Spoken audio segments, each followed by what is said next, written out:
2. Testing 1 2. Testing 1 2.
Good evening, ladies and gentlemen. On behalf of West California University, the Vulcan Ice Hockey Team, and the Peters Township Hockey Club, welcome to tonight's memorial ceremony in honor of James D'Angelo. It is with great appreciation that we humbly say that the two hockey programs, the family and friends of James D'Angelo, and the members of the James D'Angelo Foundation have been overwhelmed with the outpouring of support and prayers over the past few years. In recognition of that support and in memory of a life lost too soon, we present this ceremony to commemorate everything that was James. As many of you know, James felt at home at the hockey rink, so it is appropriate that we honor him here tonight on the ice. Please now join me in welcoming to the ceremony Dr. Robert Mahaman, Associate Dean for the College of Health Science and Sports Studies in Penn West, California. Dr. Mayor Parker, National Board of Governors, Student Governor, and Student Government President at Penn West, California. Ms. Emily Peters, Vulcan Ice Hockey Team Club President.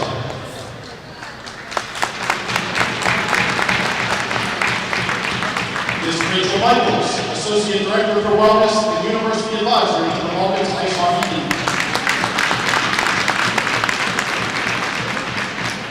Mr. Jameson Roth, Director of Campus Recreation and General Manager for the Vulcan Ice Hockey Team.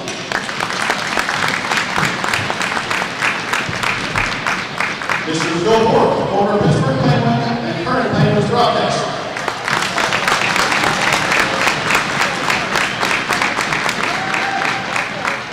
Mr. John Hilsenberg, President of the James D'Angelo Foundation.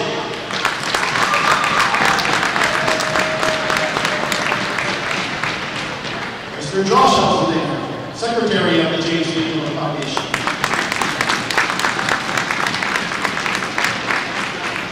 Mr. Chase Cervera, Board Member of the James D'Angelo Foundation.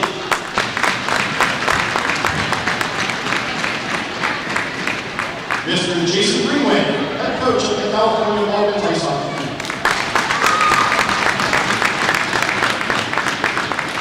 Mr. Patrick Kenny, Assistant Coach of the Vulcan's Ice Hockey Team.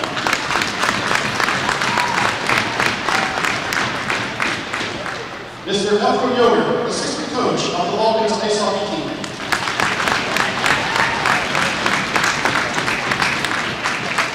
Mr. Rick Dingle, Head Coach of the Peters Township Varsity Ice Hockey Team.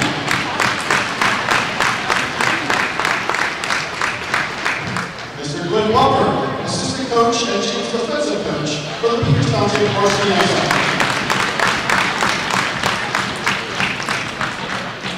Team. Mr. Mark Mann, President of the Peters Township Hockey Club.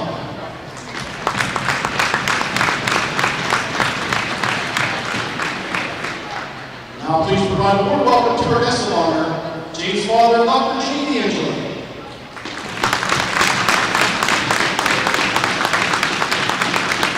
James' mother, Mrs. Jean D'Angelo.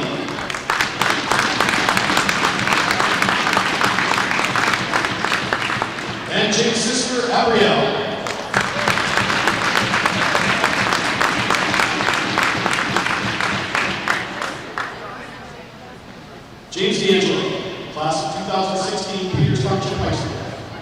2020 graduate summa cum laude from then California University of Pennsylvania.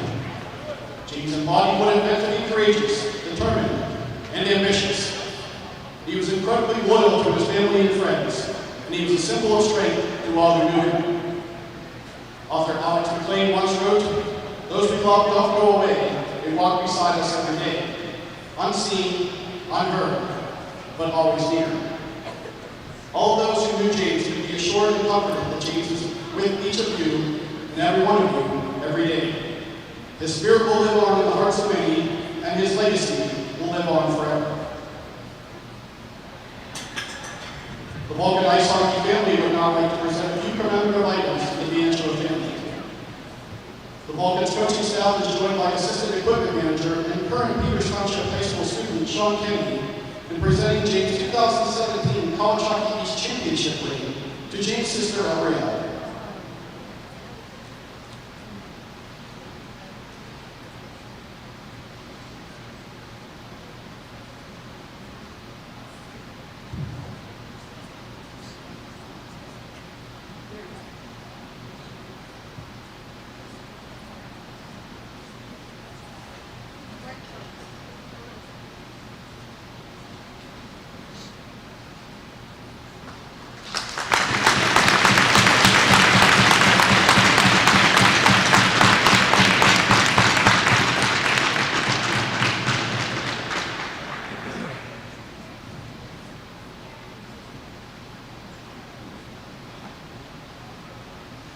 That ring shall symbolize the team's accomplishments during the 2016-17 season and will be a lasting reminder of James' accomplishments as a Vulcan. Next, the ice hockey team president, Ms. Emily Peters, is joined by ice hockey club officers, Ms. Holly Harding, Mr. Michael Vasquez, Mr. Jonathan Zambrowski, Mr. Taylor Colnier, Mr. Xavier Golden, and Mr. Brandon Kai to present the D'Angelo family with a number 22 jersey, the same jersey that the players will don this season.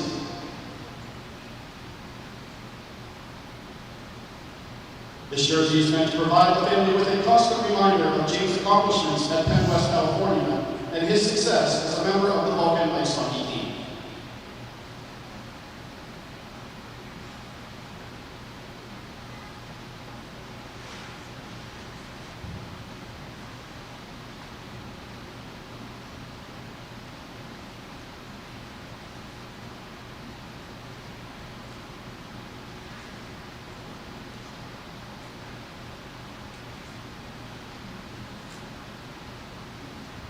In the months following this unthinkable tragedy on July 4, 2021, James' family and friends established the James D'Angelo Foundation. The purpose of the foundation is to bring awareness to electroshock drowning. If the foundation can save just one life of one person from this silent killer, then they believe they have done their job. The extraordinary support of our teams, and especially our fans tonight, will make that mission possible. We would now ask you to please direct your attention to the video stream as the team has prepared a tribute video for James and his foundation.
D'Angelo was a unique individual who grew up in Prairie, Pennsylvania.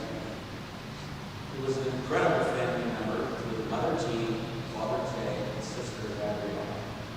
He embodied so many valuable traits, including strength, nobility, loyalty, positivity, respect, courage, and ambition, just to name a few.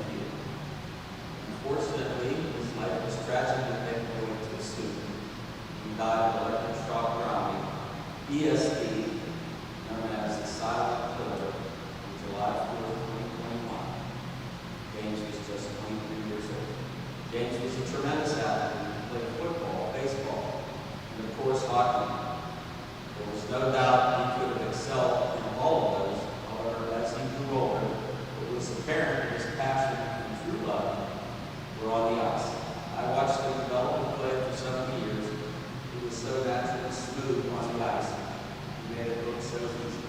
So how was the James D'Angelo Foundation formed? Who was the driving force? Discussions began shortly after James passed, and the consensus was that we wanted his legacy to live on, to make something positive come out of this tragedy.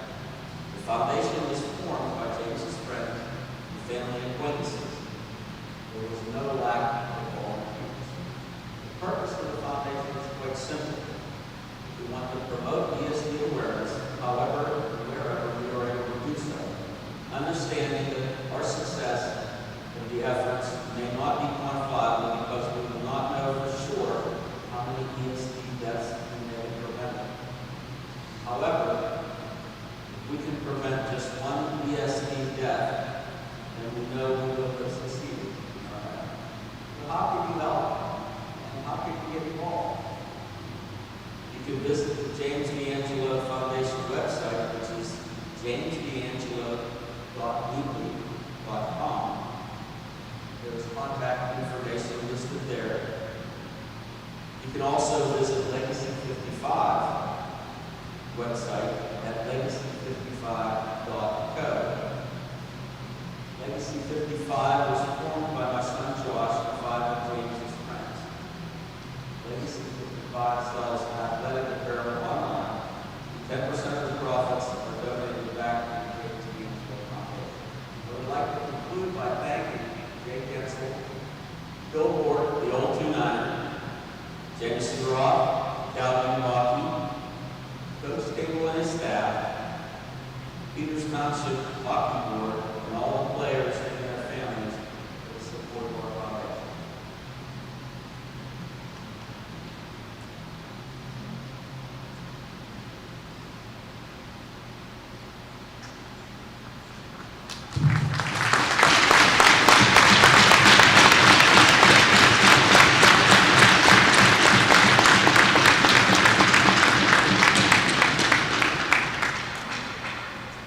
On behalf of the faculty, staff, and students of Penn West California, the Malden Ice Hockey Club, the Peters Township Hockey Club, the James D'Angelo Foundation, and the entire D'Angelo family, we thank you for taking part in our ceremony and for supporting our event tonight to raise funds in memory of James D'Angelo.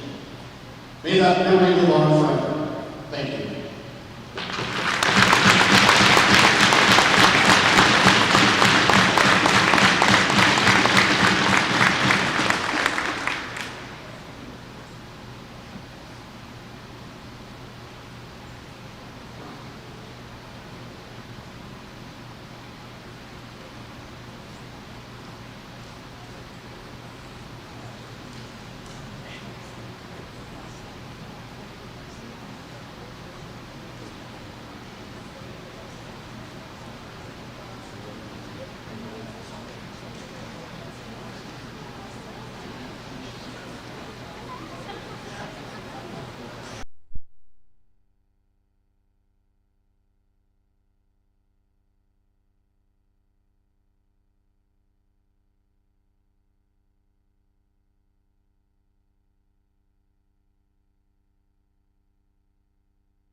Take it off for the moment. Talk. Watch what you say.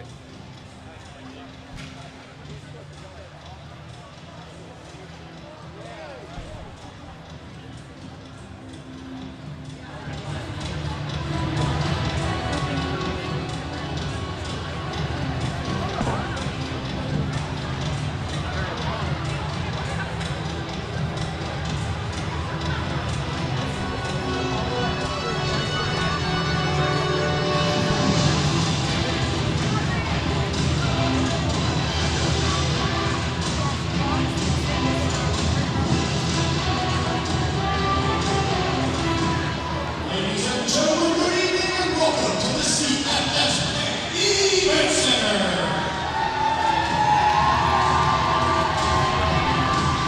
Tonight, the James Foundation presents a Women's Homecoming Series Collegiate Showdown.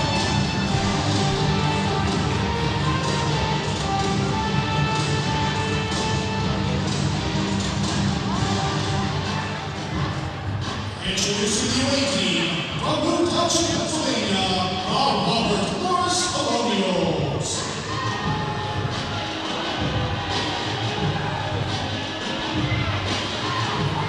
Their tonight's starters are Robert Morris under the direction of head coach Mo Medner. At forward number 17, John Metz. At forward number 24, Zachary Love. At forward number 28, Michael Barzinski. On defense number 3, Ethan Metakovic. On defense number 18, Ryan Baker. And the goaltender number 31, Jeremiah Bursick.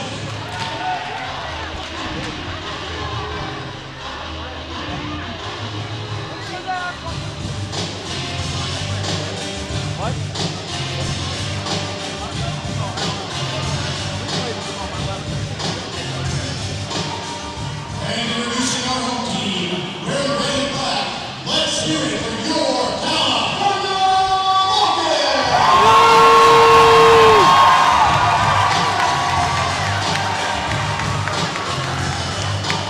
Here are tonight's starters for California under the direction of head coach Jason Greenway.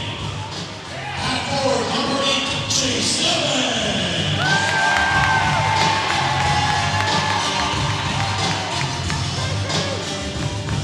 At forward number 43, Mikey Marco.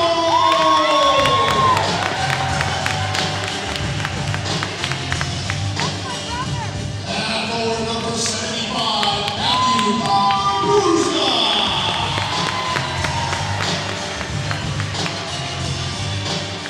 On defense number 10, Mike Basso.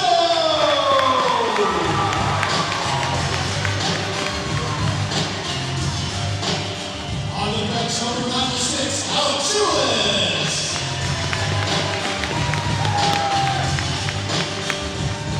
On goaltender number 1, Adam Saradowski. And the rest of the Balkans on.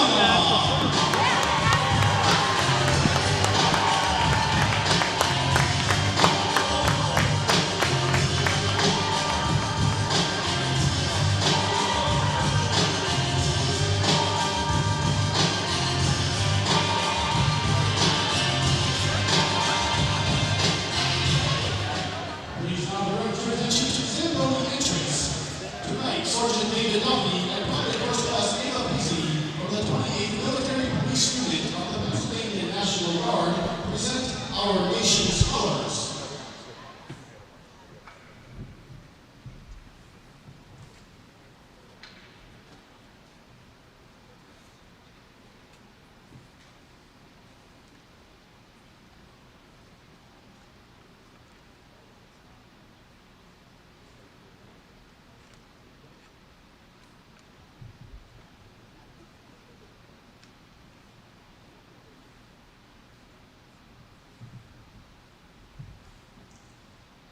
Vulcans now introduce to you the West California University Choir under the direction of head coach Hugo Ikenach to sing our national anthem.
It's a hockey night in California as we get ready for a CHE matchup between the Colonials of Robert Morris and the Vulcans of California. Hello, everyone, and let's rack up a very good homecoming week. I'm John Sakaguchi. And I'm James Anderson.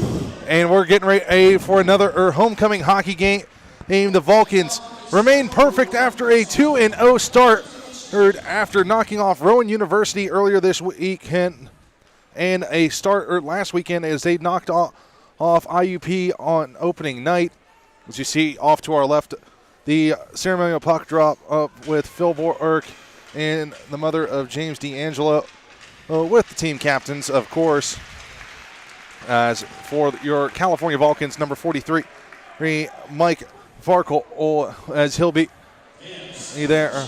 And the captain of the Colonials, number 18, Brian Baker, to get at that started.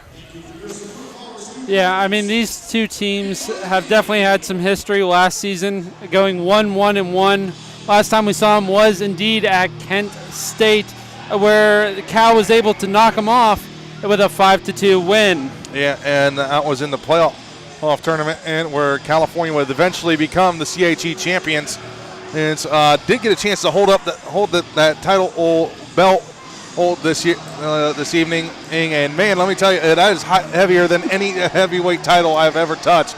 Such as we do hear the game from Motorhead that we all know, the intro to Triple H. But let's take a look here at your starting lineups for your California Vulcans.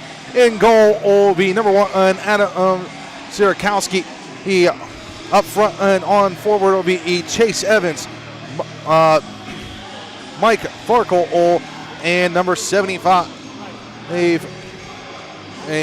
Matt Kaprizov. On defense side, number 96, Alex Sayers, and number 8, Chase Evans. Mike Verisco will be on the opposite side. Things. Officials are ready. Both teams set. And here we go. Up on the near side, the Vulcans will take first possession and loose puck going into the deep corner. Where the Colonials will play it to the near side. Little dump and chase now. All the Vulcans trying to retain possession. And Colonials are going to get it and try to clear the zone. Chip pass out. Not cleared, but it's going to be a hand pass. And we'll get a face off 20 seconds into the first. So a couple of players we got to look out for here is Joseph Chop, number 26.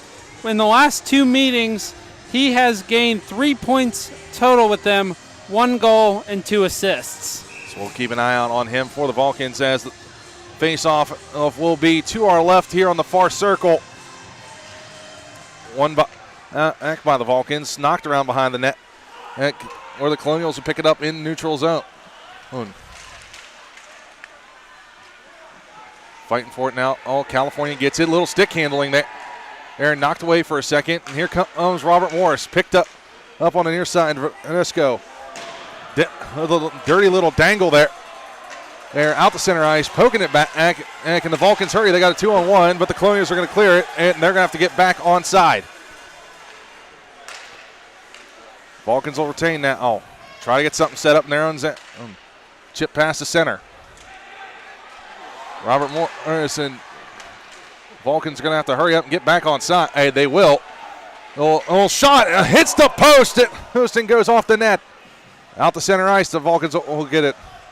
They'll get onside. Chip down into the near side. Behind the net. And one of the Vulcans sends the Colonials to his wallet. Trying to clear it out. Oh, they will. Here come the Colonials. Going to do some dump and chase and get some fresh bodies from the bench. California trying to take advantage of it as they come up on the near side. Out center. Pavovit and dumps it in.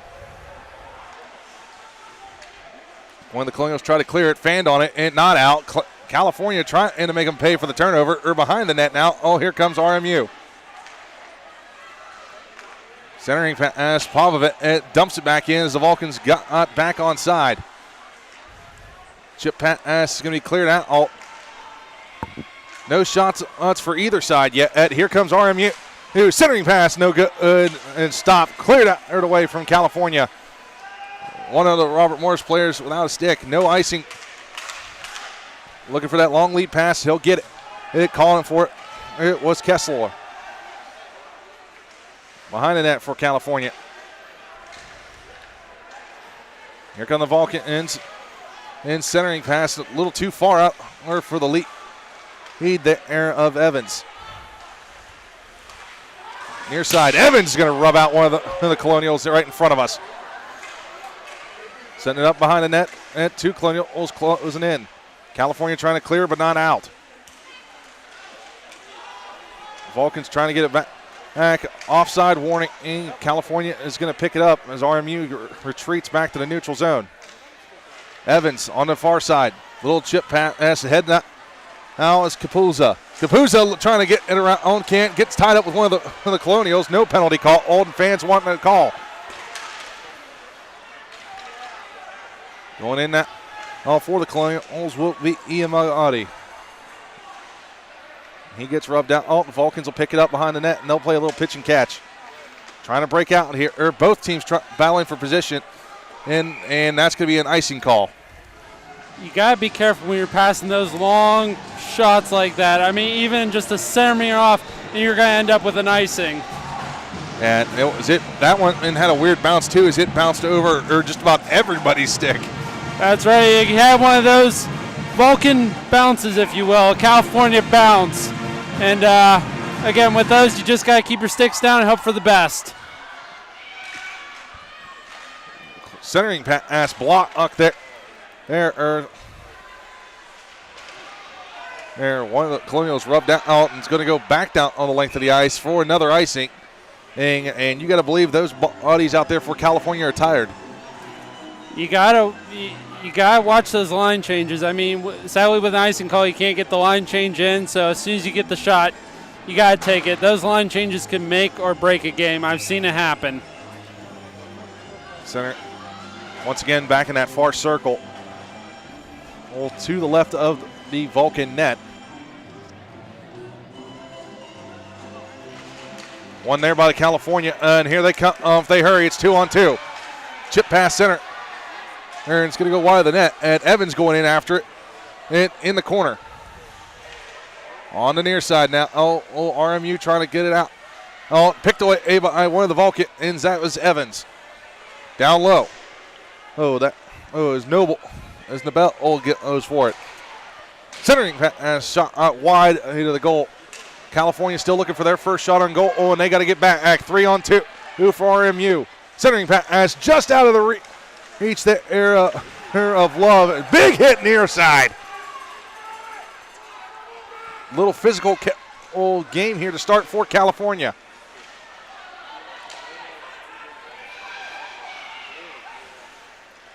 Vasco. Long lead pass, can't find one of the Vulcans. Icing waved off. California, trying to get something going on the near side.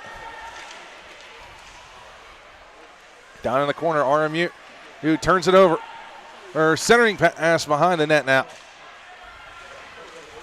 Oh, one of the Vulcans going to get rubbed out in the corner. And here comes RMU. Lead pass now. Is Vukman. Vukman centering pass gets tangled up in the skate of the Vulcan. Centering shot, no good. Save made. Rebound cleared away from the front of the net. The Vulcans trying to clear it, not out. Here comes California now. With some tired bodies from RMU. Ooh, little hip check there. Trying to dump it in. Big hit right by the benches. And Here we go. And that's going to get our first penalty of the night here with 14:37 left in the first. California is going to go on the power play. We were talking earlier about how this might be a very emotional game tonight. I think they're leaving everything on the ice. We can definitely see that emotion rising today. Yeah, as we see here. Here, one of the Colonials is going to go into the penalty box. I believe that's going to be for roughing. So we got 2 minutes on the clock there. As Rose is going to go the sin bin for 2. And they're going to call a boarding penalty as RMU sends that one clear out. And it's going to end up a shot on goal. Sawicki, he's going to enter it up, trying to get something going here for California, but RMU defense is ready to go. And miscommunication. Here comes the Colonials on the shorthanded block shot there on the near side. Here comes Vasco. Vasco with the dangle on. Here come the Vulcans if they hurry. On-man rush in the corner. Dumping Chase goes in and gets his own pass and looking for that centering shot. Cleared away, back down the ice, and that's going to be a weird bounce. Good save there by Sawicki.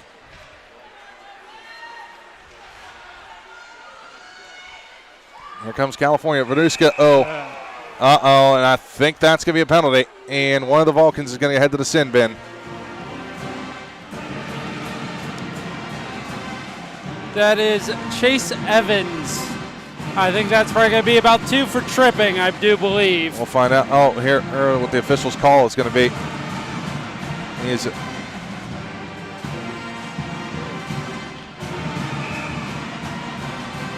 So I didn't see what the call was, but we're going to have some 4-on-4 hockey for the next 2 minutes, or for the next minute and 4, as the Vulcans win the draw on there.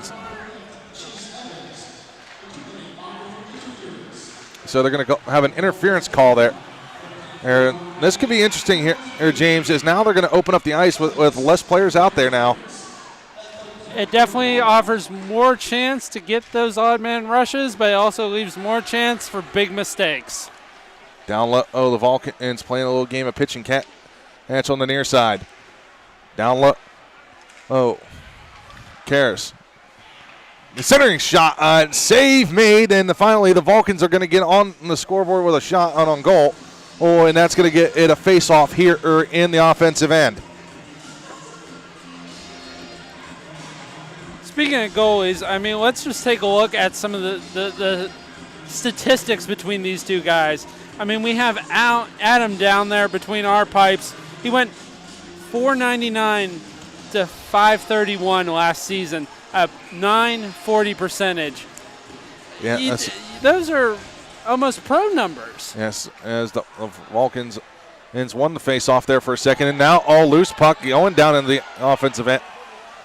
And California's going to have to get back. 17 seconds to go before the Colonials go on the power play. Up top now. Spinning pass center, no good. As California's going to pick it up. Now they're going to skate it out. 3-on-3. He coming back. Trying to dangle through. Shot made, save made, cleared away from the front of the net, and the Vulcans get the first offensive chance. Here comes RMU back, 3-on-2. Ooh. Can't corral the puck there in the corner. Vulcans trying to clear away. Now they're down on a man. Power play for the Colonials here for 38 seconds.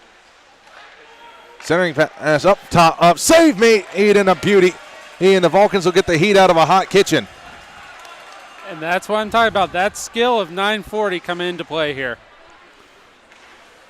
Vulcans trying to bring the pressure on. 20 seconds to go against the interference penalty. He over the net and missed. Centering pass, they made, score.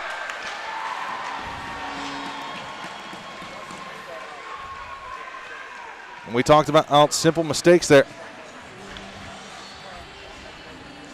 There, as I believe that's going to be number 17, in Jonathan Betts is going to get credited for that power play goal. But I also it makes you wonder, with all that stick in the net, did we have a hand in that goal as well? Yeah, hard to say. From where we were seeing, it looked like it almost. So we're getting a line change here. Vulcans will win in the draw. All here.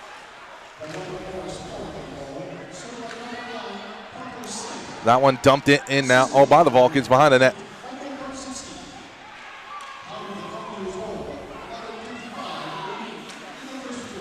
There's one of the Colonials going to get rubbed down here. Sierakowski will play it behind the net. That backhand pass. The Vulcans trying to clear. Trying to tie up the game. Aimed, swatted away there by Sierakowski. Behind the net now. All the Vulcans and one of the Vulcans tripped up. Fans want a penalty. Nothing called. Old play continues here. California trying to get it out of here. Here, centering pass, shot and goes wide of the net. It almost was 2-0. Little stick fighting on the near side in the corner. Vulcans going to get possession, going to finally clear the zone. Chipped it. The Vulcans will go for a quick line change. Here comes RMU looking for that long lead pass. And it's up off on the sticks and into the end. And California on the near side. All right, it's going to get cleared out. Old has to hurry. Evans now dumps it in and sets it up. Backhand shot, save made in behind the net.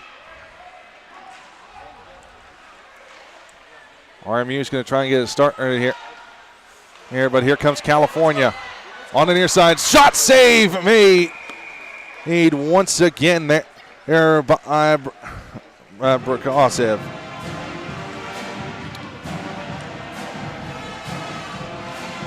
Honestly, that defense probably has a lot of trust with their goalie right now.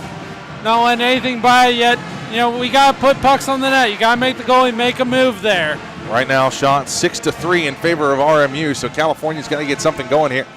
Here's they win the draw. Centering pass blocked. California trying to dig it out. So Old Train's possession back and forth there. There's centering shot, no good. And one of the Vulcans going to pick the pocket there. Aaron couldn't even in the RMU zone. Cal. Little bit game of pitch and catch here. They'll go back into their own end and reset. And now they're going to turn it over right there at the blue line. And big turnover avoided by California on the near side now. Here come the Vulcans. Rubbed down on the far side was Nebel. RMU will pick it up on the backside. And here they come. Centering shot, no good. Rebound cleared away from the back of the net. California trying to get something going here. Here, that one swatted down, and we're going to get a hand pass against RMU. 9:03 to go here in the first. That was a big rebound that they were lucky to get away with. When those rebounds come out, you have to be ready for them.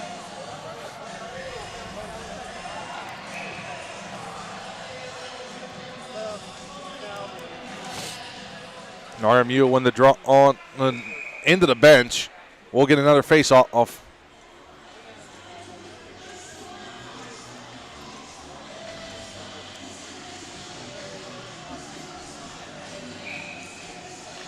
RMU will win the draw once again and try to dump it, and this time they'll get it deep into the Vulcan zone. Behind the net now. Trying to clear it out. But not out. RMU right in front of the net. And Vulcans pick the pocket there. There, get it out the center.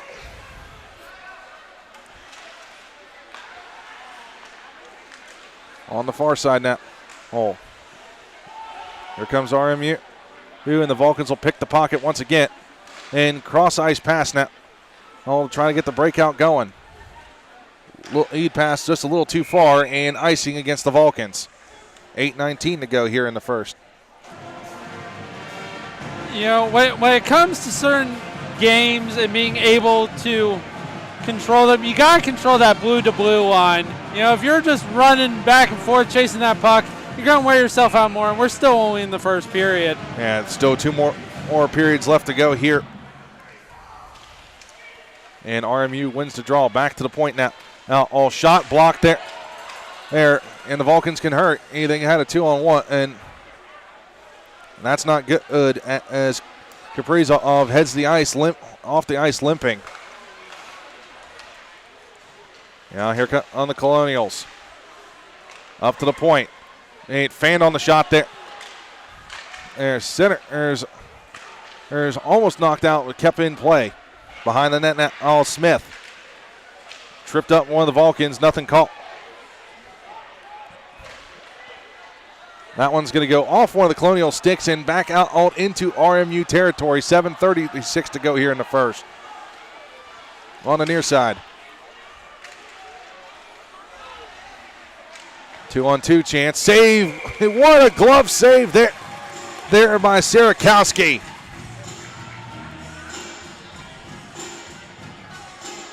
I mean, that was a textbook shot there, and that was a textbook save. He saw where the puck was. He knew where it was going to be, and he was ready for it. On the far side now. Oh, RMU wins the draw. Back to the point. Vulcans will kick it out. Oh. Setting it up now. Oh, here come the Vulcans. Looking for that cross-ice pass. Oh, and turnover, blocked there by the California Vulcans. On the near side. Trying to get it out of there end is California. Back to the point. That one's blocked, goes into the corner.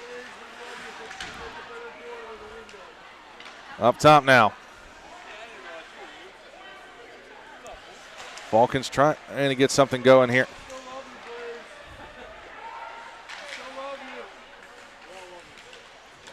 Cal trying to get something going here and stop this offense of RMU. And here come the Vulcans as they get out of that.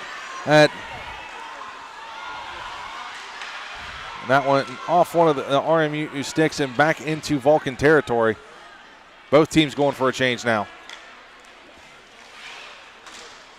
That one way up there. Right by the blue line. Dangerous play. A Cal trying to get something. And centering shot. Turn around. Oh, save made. Rebound cleared away from the front of the net. And cleared once again. And here comes California now. And that brought this crowd alive. Centering shot. No good. Rebound cleared into the corner. The Vulcans going to get started once again. And RMU's going to pick the puck out of the corner now. Oh, here they come. Chip back in, and California going for a change. So is RMU.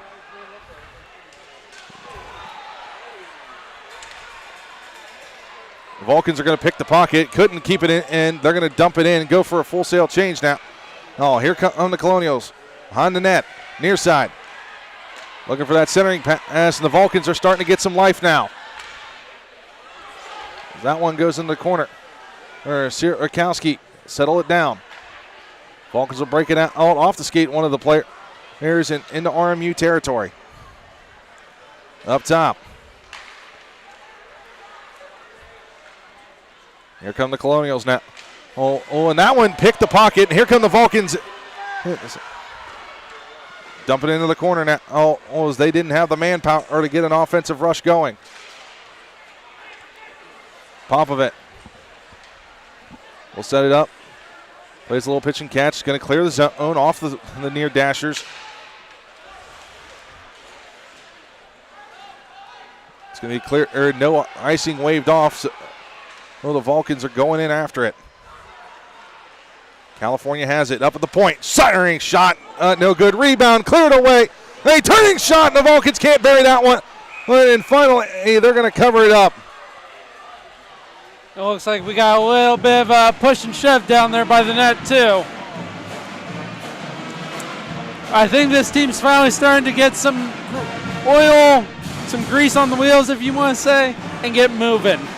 Shots now 8-6 in favor of the Colonials, so the Vulcans are getting the offensive chances now. Now we get another shot here. They'll win the draw at the point. Down low into the corner, centering, and can't pull the trigger. California will set up behind the net now. Backhand pass. And shot goes over the net. California's got the reset once again. Near side. RMU's going to bring it out. Oh, long lead pass too far.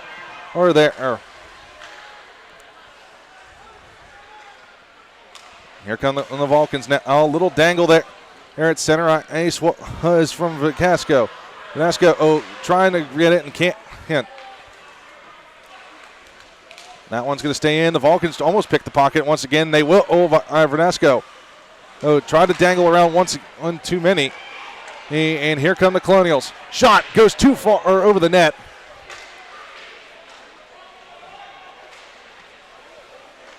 Vulcans trying to pick this one out from behind the net now, and Sealers will pull that one out. Here come the Vulcans now. Is trying to catch the Colonials as they're in the middle of a change. Dumps it around on the far side.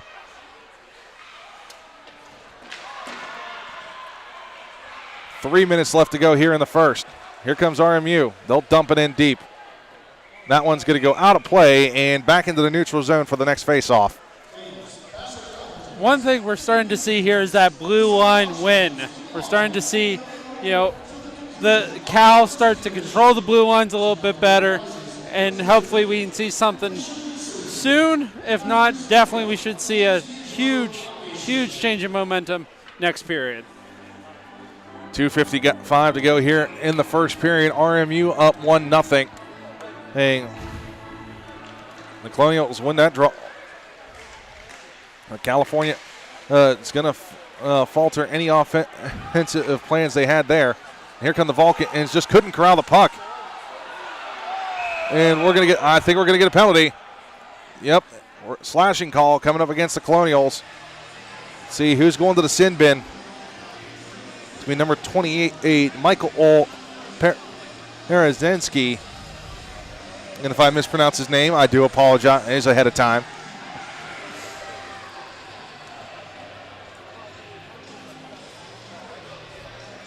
I think hockey probably has some of the most difficult names to pronounce. Oh, I know. 2 minutes penalty, and the Vulcans go back on the power play. They're 0 for 1 already. Up top, Vernesco on the near side.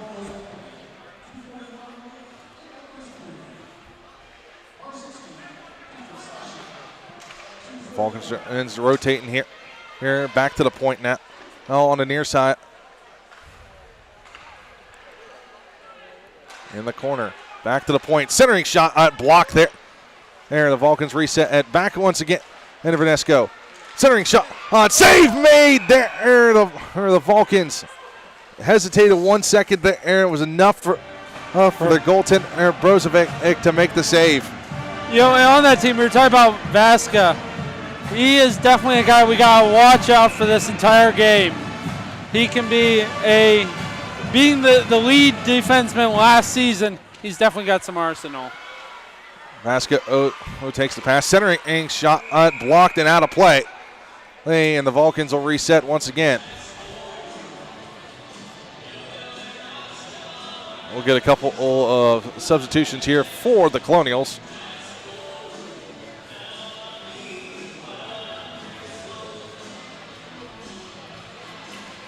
Vulcans will win and had the draw there, and RMU will clear the length of the ice. Shots are now tied 8 apiece. So the Vulcans, who took the better half of the first period to finally get their first shot, have now all come back and started getting their chances. Now they can get back in the offensive zone and get things started once again. 50 seconds left to go in the penalty. A minute and a half left here in the first. Here come the Colonials. A little centering shot, no good, over the net and out of play. A minute 23 left to go here in the first. I mean, we're even seeing a difference from this power play compared to the first one, where they're controlling their offensive zone a bit more. They're putting shots on the goalie. They're making him work a little bit harder here. 43 seconds left to go. Oh, and the slashing penalty, Ada Prudzinski. And here comes RMU. Ooh, they're going to try to break out on the offensive. A shorthanded chance on the near side. Shot goes off the goaltender and back to California. Here come the Vulcans. 3-on-2. Ooh, if they hurry. Into the corner. Centering shot. Save made. Rebound goes wide of the net. Vulcans trying to retain possession here. And they will. And tripped up. Is there going to be a call? No. Oh, save made.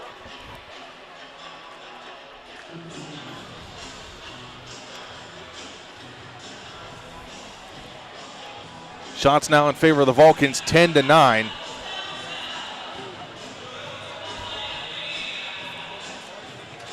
Let's see what kind of push they're going to give here in the last minute. All right, 12 seconds to go here on the power play. 50 to go. Oh, and the Vulcans got to get back here quickly. Maybe enough time for one more rush up the ice if they hurry. 3 seconds to go on the penalty. Power play is over, but the Vulcans still bringing the attack here.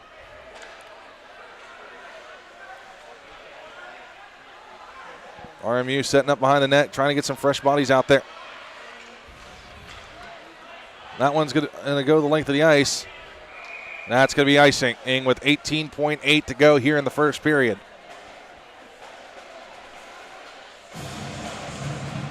If you're Cal, what do you bring back to the second period? You know, that's where I'm starting to ask that. If I'm a coach, what can we take from the first period, bring it back, and what do we need to fine tune here?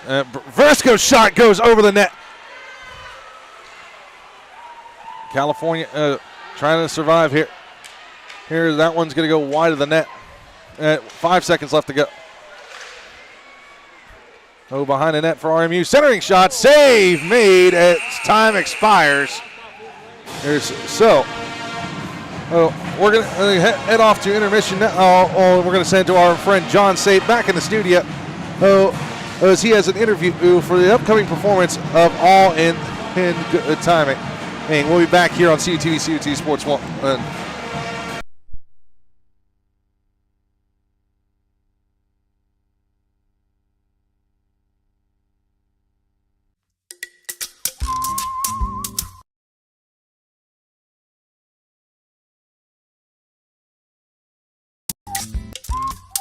Hello everyone, welcome to a very impromptu interview here today. I'm here with my good friend Aiden Sheik, and he's here with the Penwa's Theater Department to promote his upcoming show and the theater company's upcoming show of All in the Timing. Aiden, how are you today? I'm doing just dandy.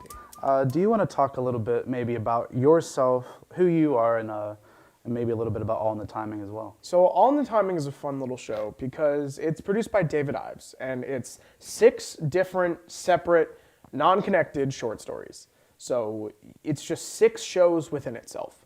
And I'm in 4 of those. So I have 4 entirely different characters that are not connected in any way, shape, or form. I mean, that's what I was just gonna ask, like, how different, like, of a person do you have to be throughout the different acts of the show? Without giving too much away. Leon Trotsky, the leader of the Russian Revolution. A DJ that's buying a loaf of bread, a guy who makes up an entirely new language just to scam this one girl, and just a guy who lives in New York City. Just a normal guy. Just a normal guy. So it's a bit all over the place is the best way to put it. So going from All in the Timing into maybe some shows that you have done previously, how does this show compare in terms of like maybe some of the different methods that you've had to use for other shows, or like how does it kind of fit into what you've done before? For other shows, especially not this one. It's a lot easier to learn lines through repetition. But specifically for this one, the one scene of the guy that makes up the language is 18 pages long. So it's 18 pages long of scripted gibberish that I have to learn. And I think it's probably the hardest thing I've ever done, in full honesty. I don't think I've gotten it once yet, but There's still time. I was gonna say there's time. It's all in the timing. I see what you did there. But if someone wanted to go see the show, where could they see it, and when can they see it? If you go to Cal Theater PW on Instagram, the ticket link is in our bio. It's also on Facebook, just all of our social medias. And if you know someone in the department, just ask them. They'll help you buy tickets. We all want people to come see it. So It's in the Blaney. It'll be in the Blaney Theater at Steele Hall. And then the dates are October 19th to the 21st. 19th through 21st. Yes. So make sure to check it out, and maybe just another question or two about some of the cast members that you are with. In terms of, I know it's a few people in the show, or some that you've done shows with here before, and obviously some are brand new to maybe you and some of the other people in the department. How has that been like, being able to rework with some other students, as well as getting to learn learn with some new students and try to figure out how it works? It's been great. Blake Dowd, one of my scene partners, he's been one of my best friends forever, since high school. But we never actually got to do a show together. Anytime we were in a show together, we never shared the stage. And if we did, it was for a second. So it's been so cool to finally be able to do a scene, like a solid scene with him. And Jillian is phenomenal. Jillian's a senior this year, and she's so great to work with. Same with Cece. I work with Cece. Cece's also great. And Elena, who's in my grade. Yeah, there's just a whole variety of cast, I guess. And so it's, like I said, I mean, I've been able to see a little bit of you guys rehearsing, and I haven't had no idea what was going on every time I walked by. Trust me. And most people won't either, but it'll be a very entertaining, very fun afternoon. So if you always say good theater should have the same appeal as psychedelics. So. I think that's a good way to put it. So if you have nothing going on October 19th through the 21st, make sure to go over to the Blaney Theater in Steele Hall to check out All in the Timing. Tickets can be bought online, and like you said, it's on the Penn West Instagram theater right in the Instagram. bio. Click link in the bio. Make sure to get your tickets, and make sure to come out and support some local theater.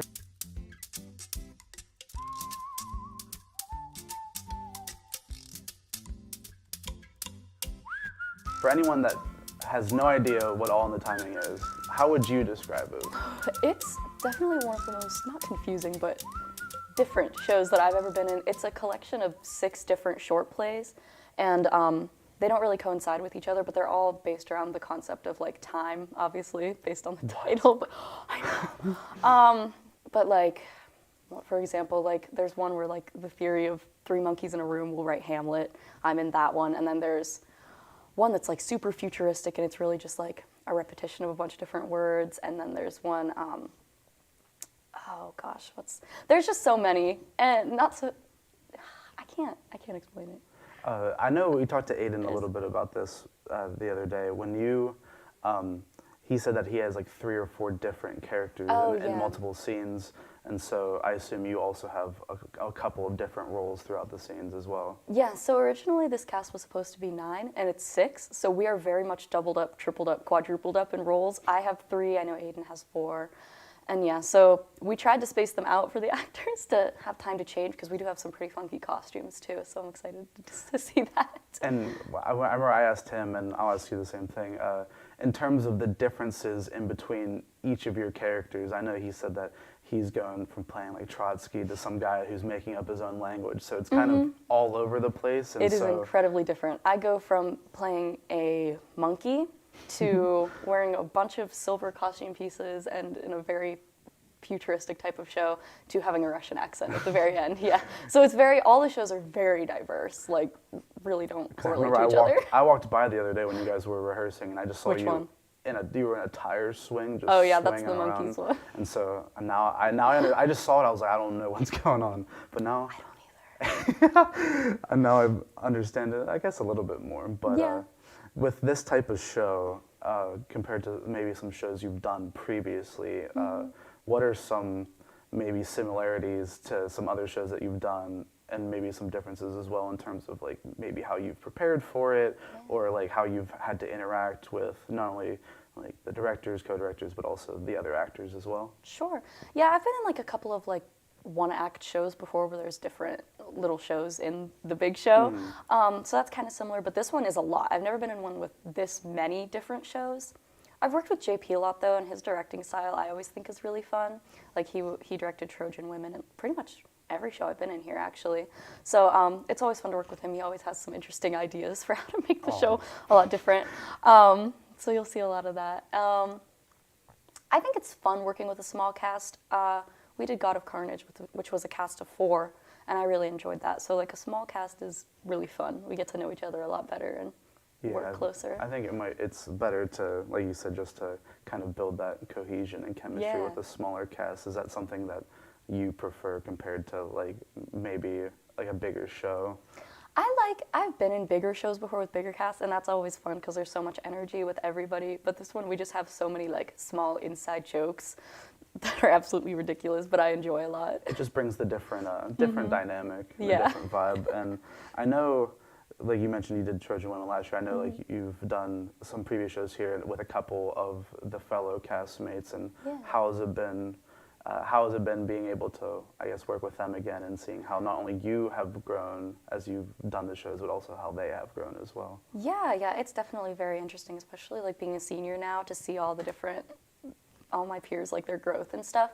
I don't know if anyone was in the show that was in Trojan Women. I don't know if I've ever been in a show with Aiden. Aiden's really good. Alyssa's not in this one. I don't know. I actually don't think that. No, Cece was in Trojan Women. She was really fun. I think that was her first show that she did here. So I was really excited to see her do this show. She was a lot of fun. Who else? I feel like I might be missing somebody. Right? Blake, oh my gosh. Yeah, Blake literally had a big scene with me, and it's very interesting to see the difference in like more of a serious, tragic show to something really funny and just so goofy.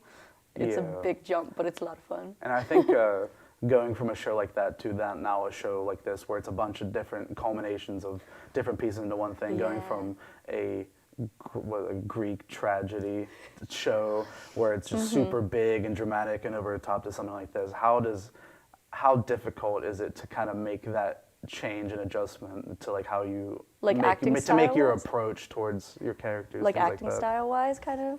Yeah, Trojan Women, I feel like was very, I mean, it's all, you always have to focus on like the emotions and the lines and stuff like that, but Trojan Women, the lines were very old English, or old whatever, Greek style. Translated. But this one, it's obviously more in modern text, except for a couple of the shows, which are also a lot different. So it's, some of them kind of come more naturally when it comes to like remembering the lines, but then it's kind of that same thing where you just have to know the text. Like you can't, like in one of the scenes I'm in, you can't really improvise. Like you just have to know exactly what you're saying. So that kind of did help learning that in Trojan Women, like to help translate that to here. But acting in like a more modern setting wise, it's a lot different. It's more you focus on like actual current emotions that you can feel as like a person living in 2023 as opposed to someone living in ancient Greece and stuff like that. But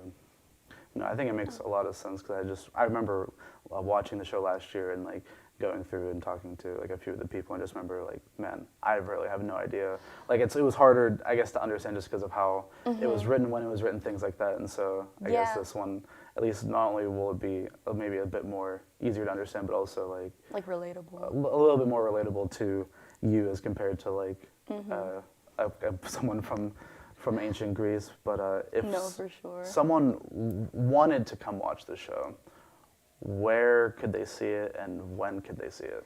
In the Blaney Theater from the 19th to the 21st, 7 p.m. every night, and then at 2 p.m. on that Saturday. And if they wanted to buy tickets, where could they buy tickets? Showtix, I believe. I've never bought tickets. Yeah, So I think it's Showtix. I think it should be on the Instagram. Yeah, I'm pretty sure that's what Aiden said. I was Yeah. I was trying to remember as you were I'm saying pretty it, sure. But you heard her.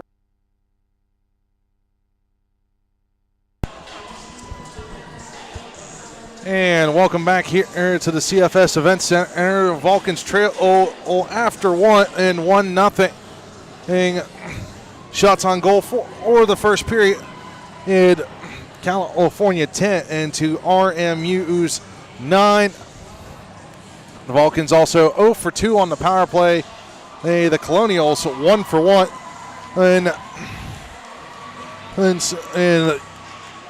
at first, I would say you could get an advantage for time of possession to RMU, but as that second half of the first period started to go, James, I think we have to agree on this one. And the Vulcans, I think, started to dominate that in the second half there. I think so too. And that last power play, we saw a big change into them dominating the offensive zone there and not chasing the puck as much. So we get ready here, Coach Greenway and company at the benches, and we get ready here for the start of the second period.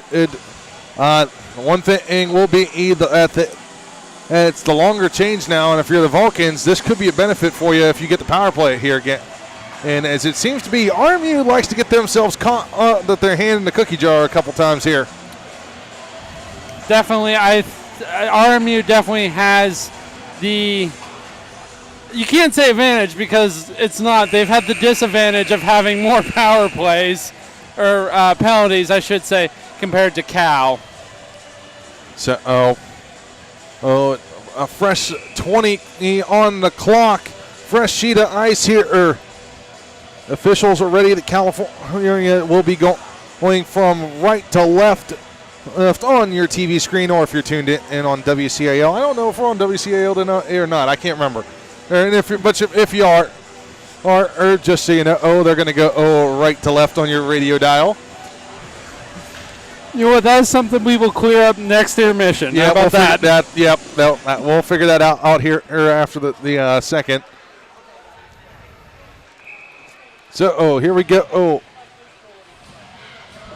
And we are underway. California won the draw. Try to go forward. They're going to get back on side. California picking it up. 2-on-2. Centering shot save made into the corner. California coming out guns a-blazing here to start. Turn around on Tripta up. Centering shot goes wide of the net. And one of the Vulcans is down as he's crawling over the bench. Hopefully everything's okay over there as RMU comes on the near side. Yeah. Centering shot, no good. At the point, shot, save made, rebound. Owen's going to go all the way out of the Vulcans' end. And here they come, 2-on-1 if they hurry. Hey, diving shot, save made. Hey, there. California picks it off there at the blue line. And backhand shot goes wide of the net. Here comes California once again trying to get something going. And trying to keep it in and out of play. And it's going to stay on that near side. Or against right there in front of the bench for another face-off. Yeah, Avery Ball was the one there struggling to get on the bench, and he still was wobbling a little bit while get on the bench, so hopefully he's going to be okay. Well, he's getting checked out there. Hopefully it's nothing more than an equipment issue, as I can see the equipment manager over there with him at the bench, and RMU wins the draw. They'll take it back in their own end. California keeps it in and dumps it back behind the net. Coming in on after it now. Here come the RMU. 2-on-2 shot. Save made. Hirakowski. This is the Cal Vulcans that we were talking about earlier on the pregame. They're rested. They're ready to go. Yeah, just had to get their footing back. They've had a few days off versus RMU's. As California will win the draw. And they're going to come out strong. Here they come. That one lead pass just a little too far out. But California retains possession in the corner. Lost it to RMU. Centering pass net. Here come the Colonials. Dump and chase is going to be the game here on the far end.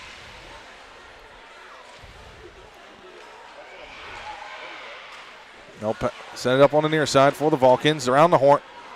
And they'll try to clear it out. RMU bringing the pressure. Cal trying to get it out. They'll finally get the cookie out of there. Dump the biscuit in behind the net. Stop behind the net for a moment. And centering shot, no good. There, or in the corner net. Centering shot, save made, rebound, cleared away from the front of the net, and Cal almost tied it up just like that. California trying to get something going here. They'll go back into their own zone. Colonials fighting for it, taken by their captain, and at center ice. The Vulcans trying to get it pulled out here. Tripped up net. No, nothing called.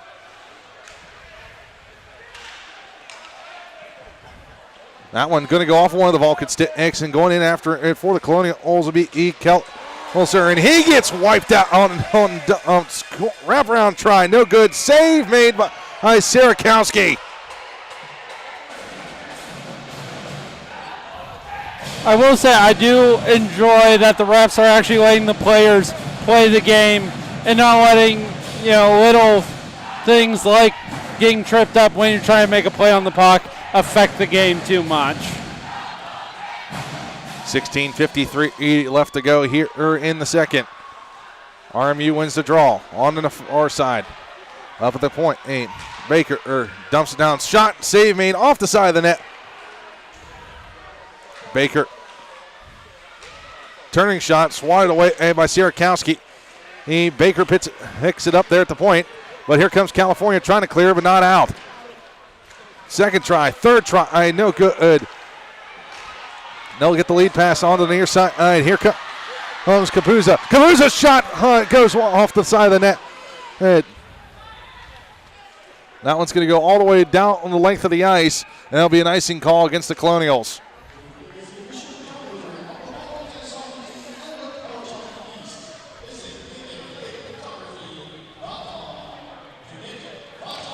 Shots on goal now in favor of the Colonials, 14-12. But at least Cal is now starting to keep pace just a little bit more. And we're going to get it. And a false start on the face-off. Vulcans win the draw. But here come the Colonials now. They'll clear it out. Offside warning into the Colonials, and the Vulcans will pick it up and get started in their own zone. Here comes RMU. That one just out of the lead here. And here comes Cal in the corner, and they're going to rub out one of the Colonials. He didn't like that too much. But the Vulcans will pick up the puck. Sell it down there at the point. Centering pass, shot, save, made, rebound, cleared in front of the net, and knocked away. And California going to pick it up here in the corner, here in the neutral zone, centering back in. It looks like we also have a broken stick on the ice. That's going to be a factor out there. One of the officials is going to have to get that here in a second. Here comes California now. Lead pass off the near boards. It was back into RMU territory. And here come the Colonials now, 2-on-1. And entering pass blocked away. A shot, no good. And here come the Vulcans trying to clear it out. And pile up on the near dashers. There's pushing and shoving. But here comes California. But RMU, who is going to take the puck now on the near side.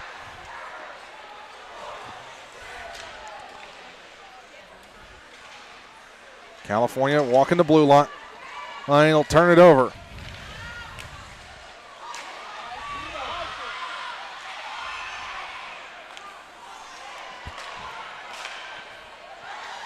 Once again, and back and forth affair here. These two teams are fighting for possession, and I think we're going to get a hand pass on the near side. That whole time, that stick was right in front of the goalie's crease. It was almost like Cal was playing against six people out there bust the goalie with that stick in that specific spot. So we'll get a face-off here at center ice now. 14:21 to go. Still a 1-0 score here for RMU. It looks like the ref is having a nice little visit to the benches for some communication issues or to explain what's going on. I think we're having an ice surface adjustment, and as one of the rink managers is coming out with the shovel. So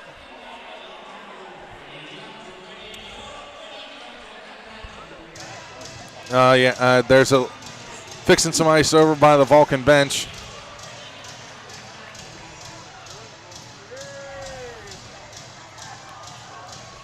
Honestly, the ice crew is the true heroes of any hockey game. Yep. Oh, wait, I don't think we're done yet with that shovel. Nope, hold up. He's got to go back one more time. I'm walking back, right, left, right, left, right, left, right, left. Oh, there's some right there at the red line. Oh, I see why. A little bit of blood on the ice, so we have to get that cleaned up. As the band members are having a little bit of fun there with the as Cotton Eye Joe's play.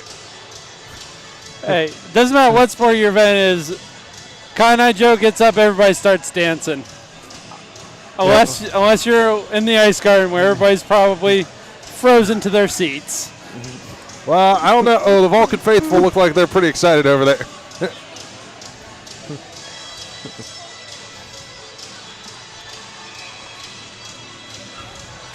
And we'll get back underway. Hey, ice has been fixed, and here we go.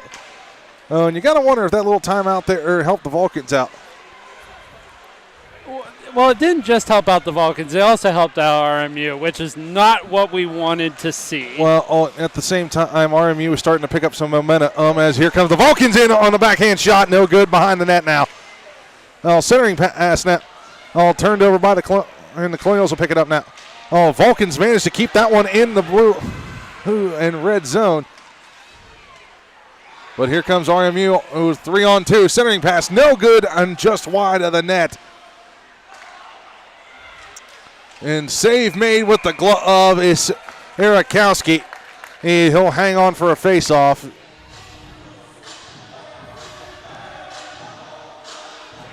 That is not what Cal wanted. They did not want that little breathe, a little bit of time to get your line situated and ready. So, we'll get ready here. Here, face-off on the near side.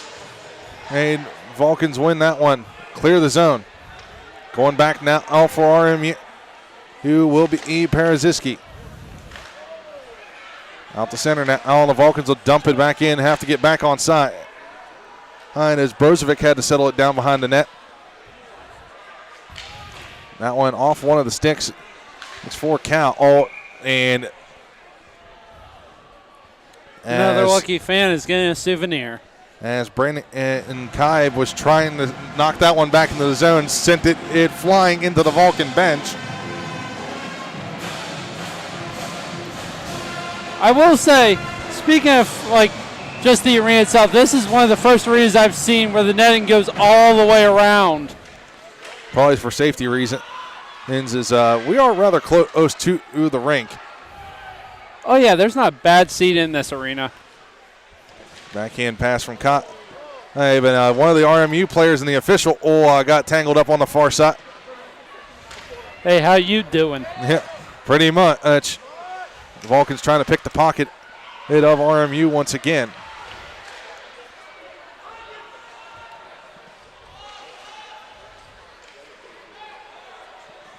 Vulcans will start behind the net once again. In the near side corner. Trying to clear, but not out. Back in go the Vulcans. Rubbed out one of the RMU players there on the near corner. And here comes California now. With a full head of steam. He tried to dangle around one, can't get it.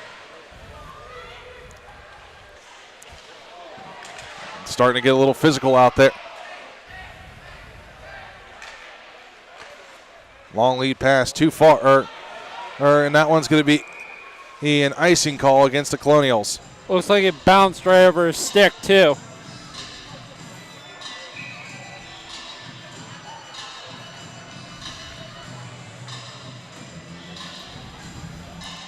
So the Vulcans will get some fresh bodies out there, just under the 12-minute mark here in the second period.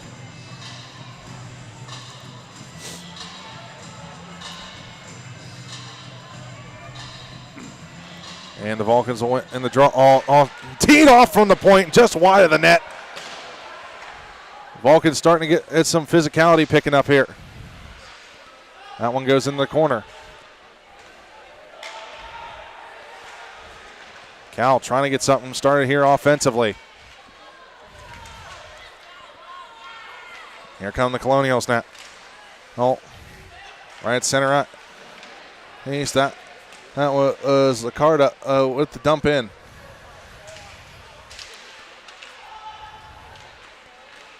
Cal trying to get something. Turnover at the blue line. And off the net, and Sierakowski will make the save. That one's going to go all the way around on the horn, and it'll be icing against the Vulcans. With the shots this period being 4-7, it doesn't look like it, if I'm being honest with you. Yeah, the way things have been going, but I think some of those weird bounces have gone into the California zone.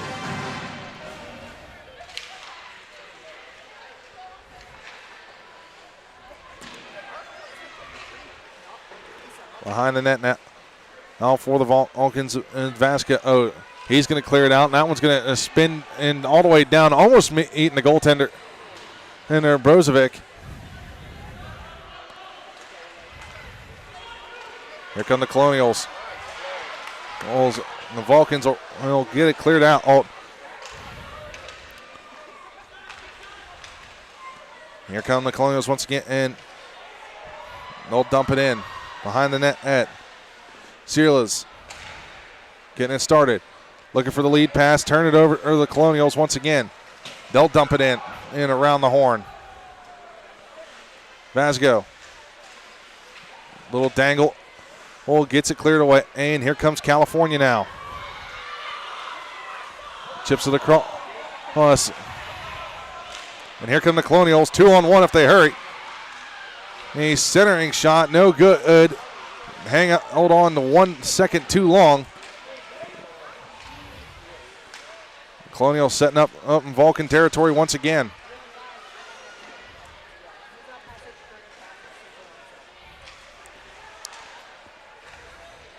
Behind the net now. Here comes California. Now going to send it in. Chasing after it for California. Would be and Roland. Centering shot save made and cleared away from the front of the net. And then I think we're going to get a penalty against RMU.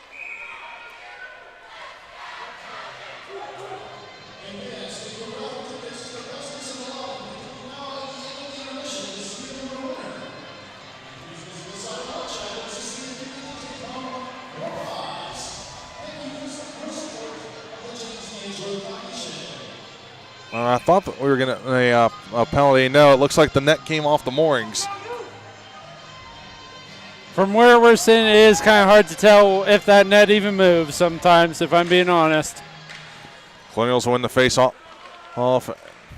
Trying to clear it out. Oh, and they will.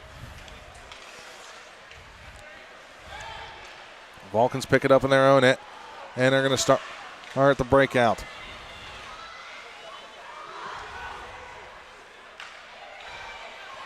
Right between the legs of one of the Vulcan, and it goes back in the Colonial end.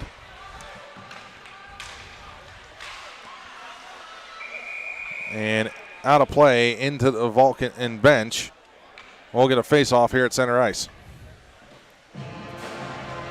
With 2 stops now this period, you wonder how much that has refueled RMU to get them back on track and maybe put another one in the basket here. Vulcans win the face-off. Set it up on their own end. Behind the net, and big turnover behind the net. And almost could have been disastrous. Now big hit by one of the Colonials on the Vulcans. But here comes California 2-on-2. Who down the wing. Backhand shot, save, blocked away. Centering as picked off by the Colonials. The Vulcans will get another turnover here. Off to the side of the net now. Behind the net goes Baker. Lead pass turned over to the Vulcans. Shot blocks behind the net. Baker picks it up once again, chips it around. And it goes out of play. Just rolled perfectly along that wall and might have landed on the ice, but that's still considered out of play. Yeah, I think they're going to say deflection, caught the glass first, and then went out of play. So it will not be a delay of game penalty.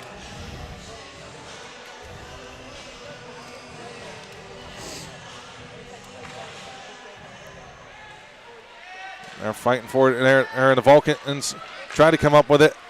And RMU who's going to get it. Big hit, center ice there. And that got everyone fired up. Yep, here we go. Behind the net now. RMU trying to get out of their own zone. Shots at 16-15 in favor of the Colonials.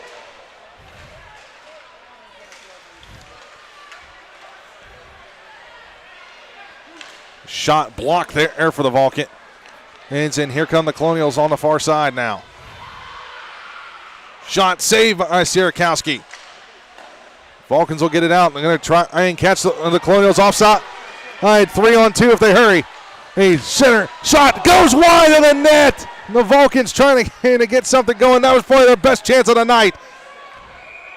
Icing call against the Colonials. That was their best shot of the night.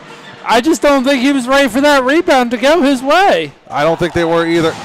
They're now the band trying to get everyone fired up. And why wouldn't they? Especially after that moment.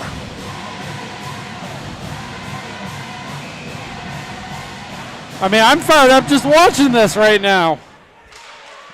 Vulcans trying to win the draw here.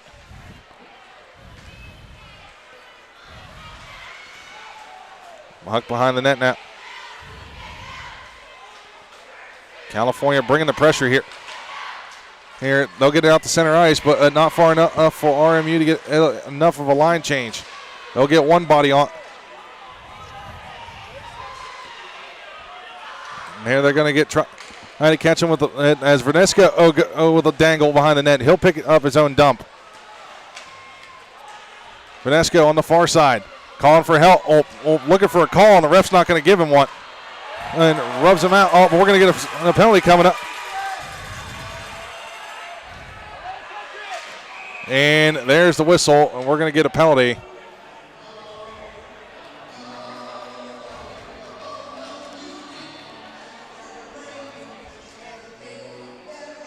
Let's see what the call is here.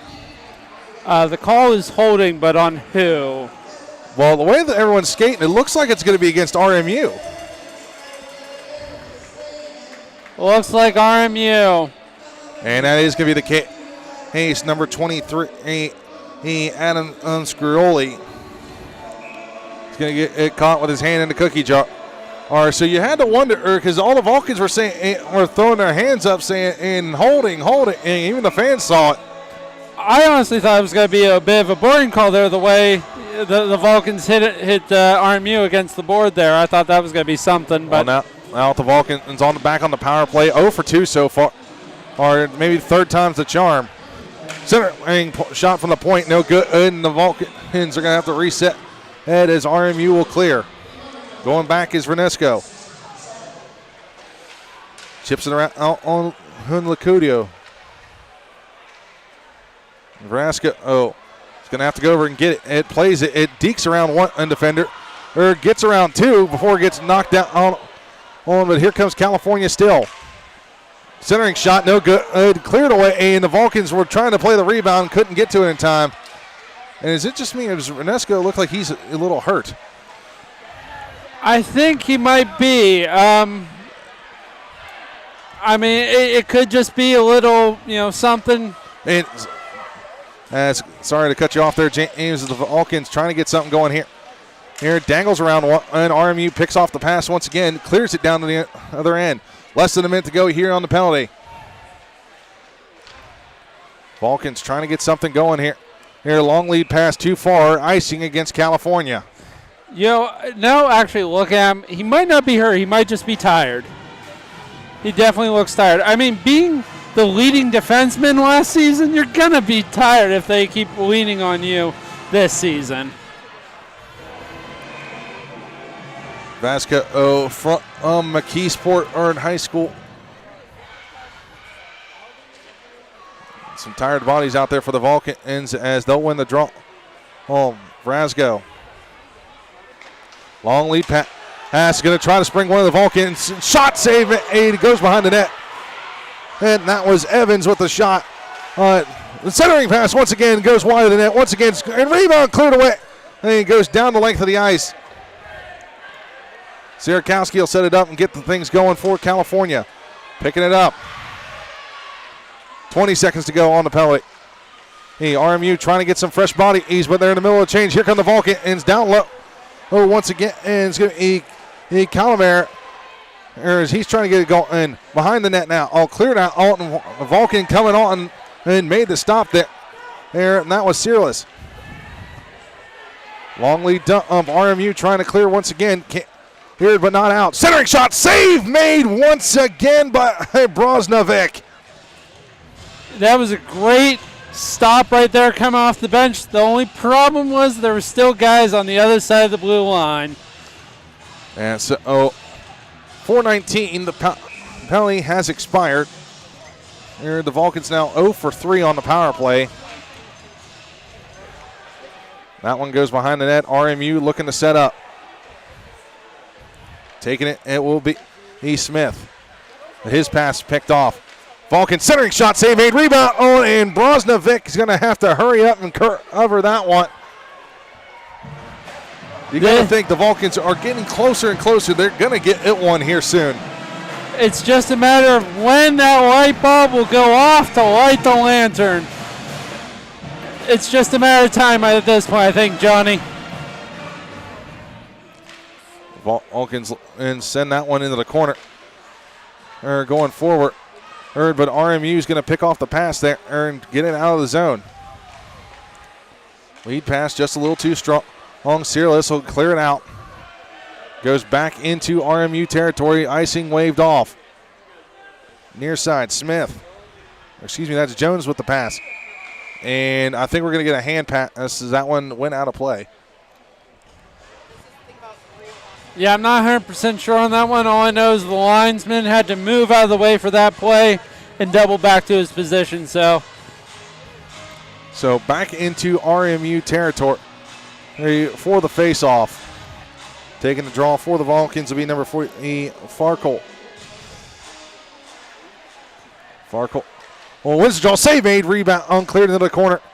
Farkle clears it back to the point. Centering shot. It was rebound, save made. Goes off of a body in front. California bringing the heat now. They keep knocking at the doorstep, but no one's answering. Problem that and goes after that one, and puck is going to be out of play, but face off on the far circle of the Vulcan zone.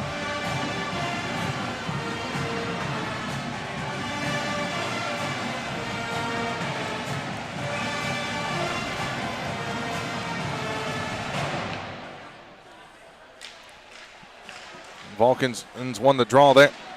Provdovec and gets it.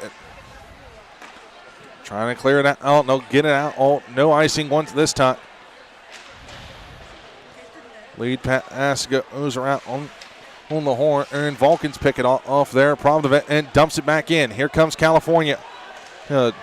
Looking for it. Centering shot. No good. Nobody home on the backdoor play. Provdovec and gets it once again. Passes it over on the near side into Heckman.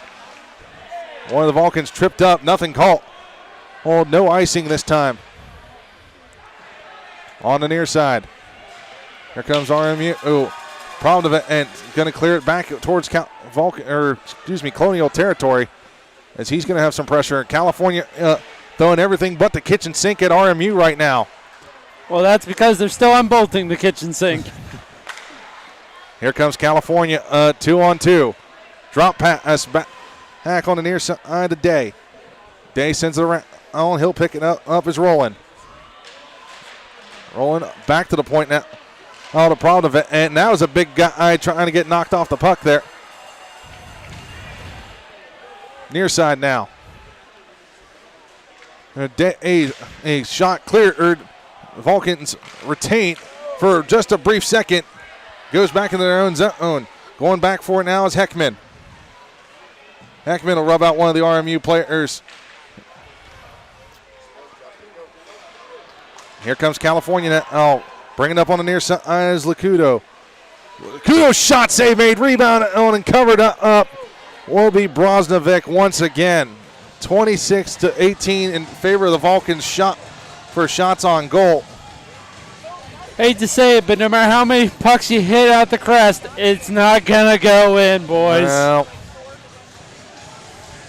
Well, keep firing away. Eventually, you're going to have to get one. And Vulcans win the draw. Oh, in the corner now. Oh, both teams fighting for it, trying to dig it out. RMU comes out of that scrum for and turnover center her ice. He just didn't have a stick on it. Vulcans couldn't settle the puck down. Oh, and they'll clear it out. Minute 12 to go here in the second. RMU still up 1-0. Sierakowski will set it down. Oh, and that one back into the RMU territory. They'll set things up. That one's going to go behind the net now. Sierakowski thought there was going to be icing. And poke checked away. And here come the Vulcans now. Vulcans hurt. And he's trying to get something going. And that one goes into the corner. 35 seconds to go here in the second. And that one, and one of the Vulcans knocked on his wallet, and here comes, and that's going to be a penalty. So the Vulcans, with less than 30 seconds, are going to go on the power play. And that should be unsportsmanlike conduct there. Yeah, I just saw that. One of the RMU players knocked the stick away of one of the Vulcans. So we're going to get a tripping call. Well, they're lucky that ref didn't see that other call because that should have been in 2 minutes for unsportsmanlike, and the Vulcans would have a 5-on-3, which would really flip the game on its head here. With 1:30 on fresh ice if they didn't kill it here. So the Vulcans 0 for 3, looking to try to finally get through this RMU defense. Is the kitchen sink out of the countertop yet? That is Captain and Brian Baker talking with the official. He's not happy about the call. Oh, pleading the case to the referee, and they ain't liking it too much. Doesn't matter what kind of case you plead. It was a blatant trip. I'm sorry. Jones with the tripping call. Oh, centering shot blocked. Save made. Rebound cleared away. Late turnaround shot save once again and behind the net. And Vulcans retain. He'd pass up. Centering shot. Scores! Put gravy on that one and called it kids for dinner. The Vulcans have tied it up at 1. There's your kitchen sink, Johnny. There's your kitchen sink. The Vulcans on the power play finally get that one. And it's 1-1 with 15.6 seconds left to go in the second. And I think we both were screaming and yelling on that one. Sorry if I yelled over you there, but that was just too dang exciting. With 27 shots it took to finally put a biscuit in the basket and light the lamp. And the fight song going on for the Vulcans over there.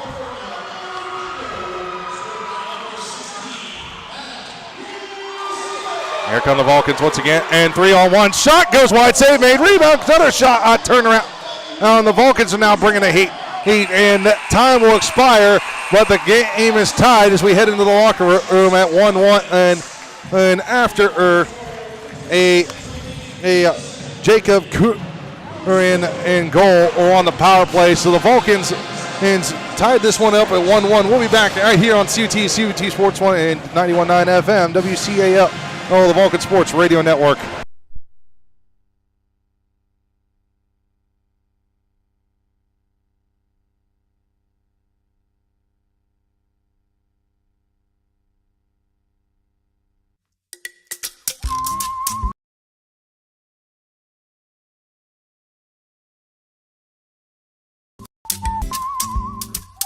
Hello, everyone. Welcome to a very impromptu interview here today.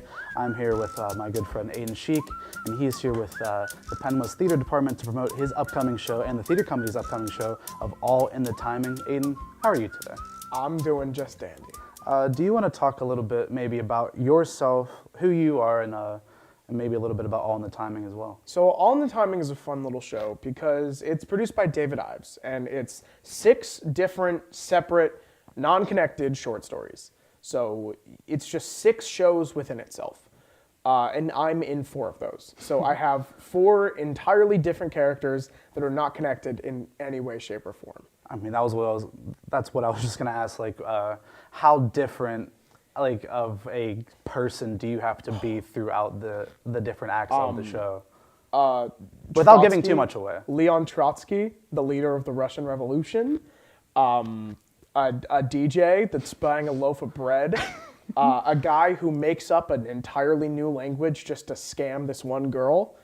And just a guy who lives in New York City. Just a normal guy. Just a normal guy. So it's a bit all over the place is the best way to put it. So going from All in the Timing into maybe some shows that you have done previously, how does this show compare in terms of like maybe some of the different methods that you've had to use for other shows, or like how does it kind of fit into what you've done before? For other shows, especially not this one, it's a lot easier to learn lines through repetition. But specifically for this one, the one scene of the guy that makes up the language is 18 pages long. So it's 18 pages long of scripted gibberish that I have to learn. And I think it's probably the hardest thing I've ever done, in full honesty. I don't think I've gotten it once yet, but there's still time. I was gonna say there's time. It's all in the timing. I see what you did there. But if someone wanted to go see the show, where could they see it, and when can they see it? If you go to Cal Theater PW on Instagram, the ticket link is in our bio. It's also on Facebook, just all of our social medias. And if you know someone in the department, just ask them. They'll help you buy tickets. We all want people to come see it. So and it's in the Blaney. It'll be in the Blaney Theater at Steele Hall. And then the dates are October 19th to the 21st. 19 or 2 about some of the cast members that you are with. In terms of, I know it's a few people in the show, or some that you've done shows with here before, and some are brand new to maybe you and some of the other people in the department. How has that been like, being able to rework with some other students, as well as getting to learn learn with some new students and try to figure out how it works? It's been great. Blake Dowd, one of my scene partners, he's been one of my best friends forever, since high school. But we never actually got to do a show together. Anytime we were in a show together, we never shared the stage. And if we did, it was for a second. So it's been so cool to finally be able to do a scene, like a solid scene with him. And Jillian is phenomenal. Jillian's a senior this year, and she's so great to work with. Same with Cece. I work with Cece. Cece's also great. And Elena, who's in my grade. Yeah, there's just a whole variety of cast, I guess. And so it's, like I said, I mean, I've been able to see a little bit of you guys rehearsing, and I haven't had no idea what was going on every time I've walked by. Trust me. And I'm sure most people won't either, but it'll be a very entertaining, very fun afternoon. So I always say good theater should have the same appeal as psychedelics. So I think that's a good way to put it. So if you have nothing going on October 19th through the 21st, make sure to go over to the Blaney Theater in Steele Hall to check out All in the Timing. Tickets can be bought online, and like you said, it's on the Penn West Instagram theater right in the Instagram. Click link in the bio. Make sure to get your tickets, and make sure to come out and support some local theater.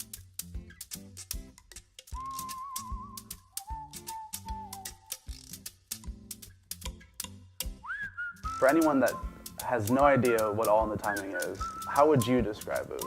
It's definitely one of the most, not confusing, but different shows that I've ever been in. It's a collection of 6 different short plays, and they don't really coincide with each other, but they're all based around the concept of like time, obviously, based on the title. But I know. But like, for example, like there's one where like the theory of three monkeys in a room will write Hamlet. I'm in that one, and then there's one that's like super futuristic, and it's really just like a repetition of a bunch of different words. And then there's one, oh gosh, there's just so many, and not so. I can't explain it. I know we talked to Aiden a little bit about this the other day. When you, he said that he has like 3 or 4 different characters in multiple scenes, and so I assume you also have a couple of different roles throughout the scenes as well. Yeah, so originally this cast was supposed to be 9, and it's 6, so we are very much doubled up, tripled up, quadrupled up in roles. I have 3, I know Aiden has 4.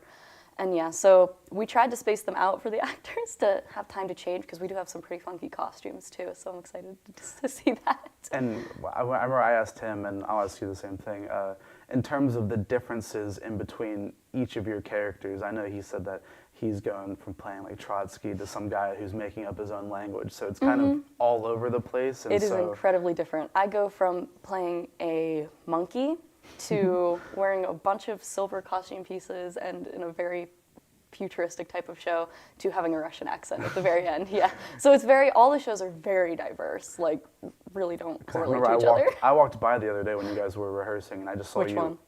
You were in a tire swing, just oh yeah, that's the swinging monkeys around. one. And so I just saw it. I was like, I don't know what's going on, but now I don't either. and now I understand it, I guess, a little bit more. But Yeah. with this type of show, compared to maybe some shows you've done previously, what are some maybe similarities to some other shows that you've done, and maybe some differences as well in terms of like maybe how you've prepared for it, or like how you've had to interact with not only like the directors, co-directors, but also the other actors as well? Sure. Yeah, I've been in like a couple of like one-act shows before where there's different little shows in the big show. So that's kind of similar, but this one is a lot. I've never been in one with this many different shows. I've worked with JP a lot though, and his directing style I always think is really fun. Like he directed Trojan Women and pretty much every show I've been in here actually. So it's always fun to work with him. He always has some interesting ideas for how to make the show a lot different. So you'll see a lot of that. I think it's fun working with a small cast. We did God of Carnage, which was a cast of 4, and I really enjoyed that. So like a small cast is really fun. We get to know each other a lot better and work closer. I think it's better to, like you said, just to kind of build that cohesion and chemistry with a smaller cast. Is that something that you prefer compared to like maybe like a bigger show? I've been in bigger shows before with bigger casts, and that's always fun because there's so much energy with everybody. But this one, we just have so many like small inside jokes that are absolutely ridiculous, but I enjoy a lot. It just brings the different dynamic, the Yeah. different vibe. And I know, like you mentioned, you did Trojan Women last year. I know like you've done some previous shows here with a couple of the fellow castmates. And how has it been? How has it been being able to, I guess, work with them again and seeing how not only you have grown as you've done the shows, but also how they have grown as well? Yeah, it's definitely very interesting, especially like being a senior now, to see all my peers, like their growth and stuff. I don't know if anyone was in the show that was in Trojan Women. I don't know if I've ever been in a show with Aiden. Aiden's really good. Alyssa's not in this one. I don't know. I actually don't think that. No, Cece was in Trojan Women. She was really fun. I think that was her first show that she did here.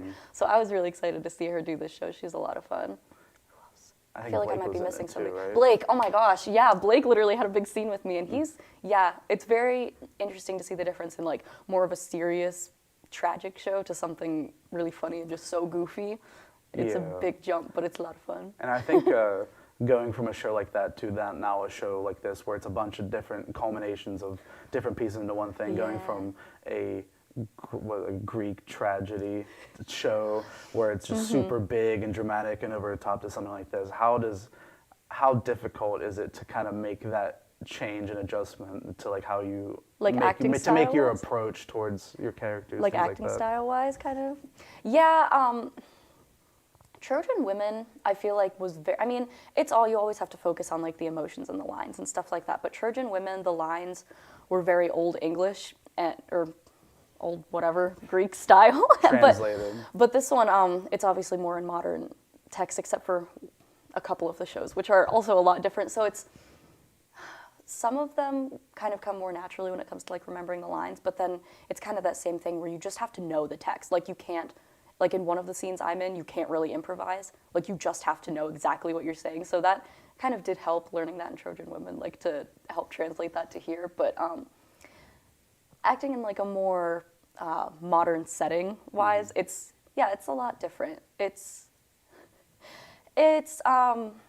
more you focus on like actual current emotions that you can feel as like a person living in 2023 as opposed to someone living in ancient Greece and stuff like that. But no, I think it makes a lot of sense because I remember watching the show last year and like going through and talking to like a few of the people and just remember like, man, I really have no idea. Like it was harder, I guess, to understand just because of how it was written, when it was written, things like that. And so I guess this one, at least not only will it be maybe a bit more easier to understand, but also like relatable. A little bit more relatable to you as compared to like someone from ancient Greece. But if for sure. someone wanted to come watch the show, where could they see it and when could they see it? In the Blaney Theater from the 19th to the 21st, 7 p.m. every night, and then at 2 p.m. on that Saturday. And if they wanted to buy tickets, where could they buy tickets? Showtix, I believe. I've never bought tickets. Yeah, so I think it's Showtix. I think it should be on the Instagram. Yeah, I'm pretty sure that's what Aiden said. I was trying to remember as you were I'm saying pretty it. sure. But you heard her. October 19th through the 21st, inside of the Blaney Theater, inside of Steel Hall. Tickets, I believe, are in the Instagram bio. So if you go to the Penn West, I think it's just the Cal Theater Instagram account, link in the bio to buy tickets. And if you wanted to say something to like, why should people come see the show? It's definitely going to be something that you've probably never seen before. It's very different, very funny, and I do think even as goofy as the plot lines can be, each show has a little bit of something that everyone can relate to in terms of like emotions and stuff like that. So I think, come see it.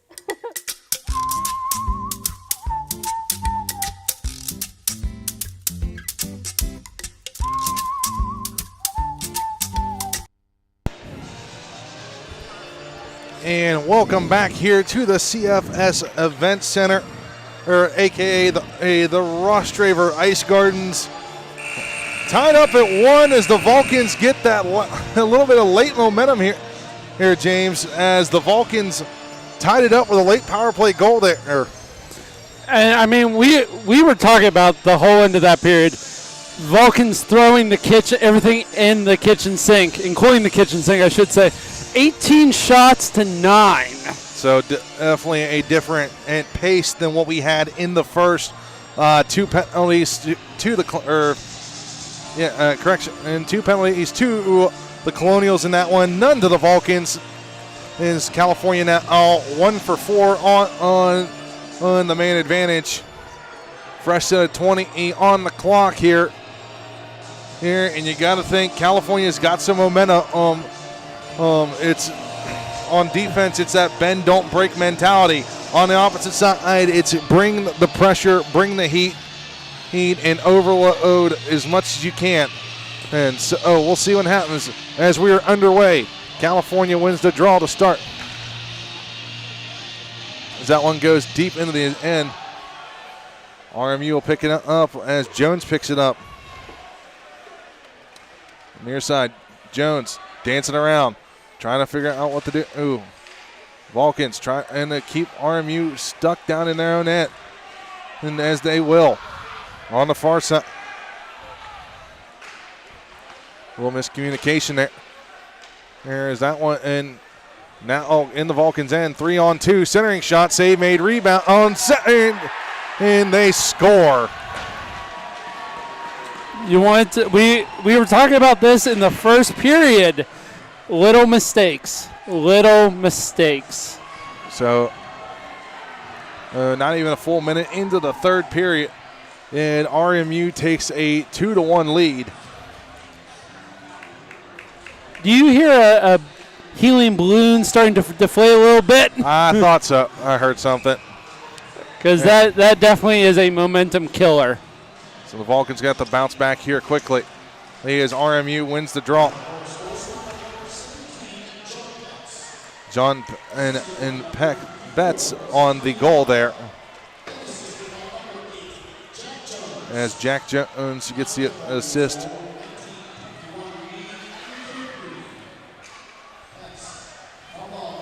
The Vulcans going back in deep now. Centering shot, save made, rebound on, and the Vulcans coming out with that one. Don't know how that one didn't go in, but the Vulcans with the save.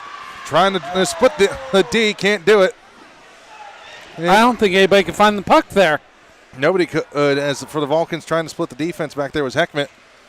And now the Vulcans bring it in all kinds of pressure. Lead pass just a little bit too far as reach, and it'll be picked up now all by Provavent.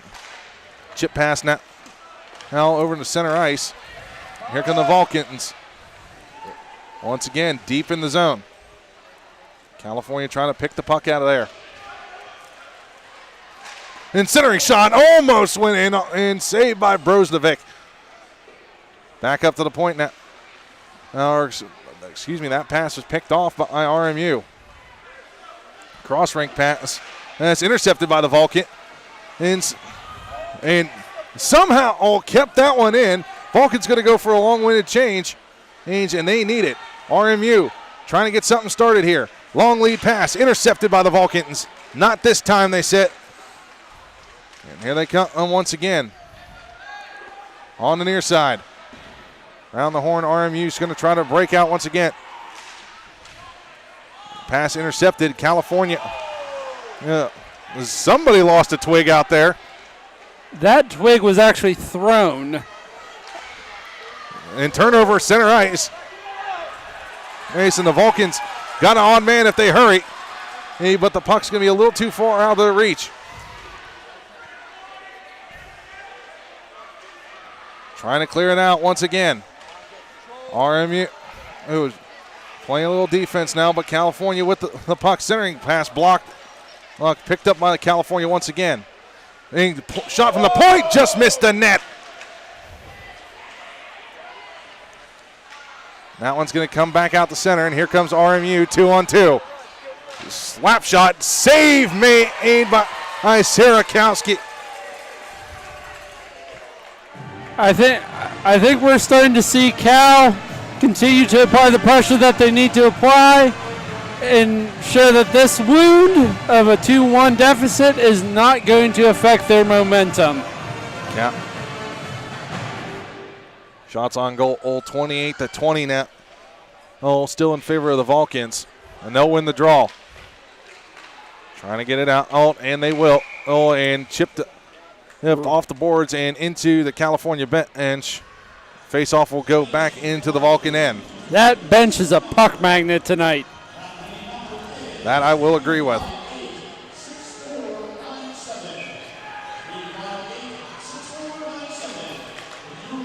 Vulcans win the draw. As they start announcing off the raffle winners for the night.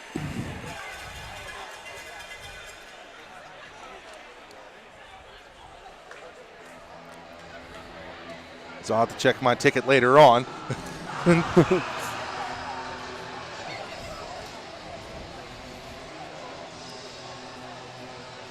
16:30 left to go here. They're in the third, and one of the Vulcans lost his twig there, looking for a holding the stick call, but not going to get it. Here come the Vulcans now, 2-on-2. Who down the near side, centering pass just off the pad. Heads up Brozovic. Those big pillows came into play. Big hit near side from one of the Vulcans. And RMU's just going to dump it in, go for a full sail change. On the near side, here comes California. They're going to dump it in, and just across the red line, they're going to go for a full sail change now. Staying right by the blue line. And are the Vulcans. Notice Vasco did not go for a change there. That one shot over the top of the net there. RMU centering shot blocked away by Vasco. And we're going to get a stoppage in play here.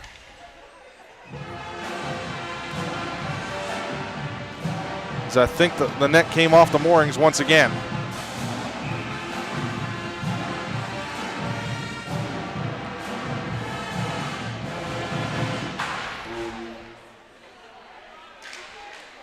RMU on the draw back to the point now. Oh, on the far side. A shot blocked, hit one of the Colonials in front. Centering shot once again, no good.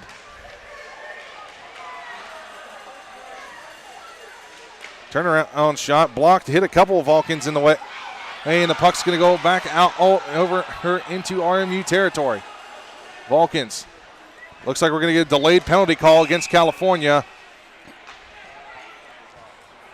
And one of the Vulcans is off to the sin bin. Looks like it's going to be Vasco. Vasco. No. He was just changing bench sides, so that's my fault there. He came off the bench and then went back on the other side of the bench. That is my fault on that call.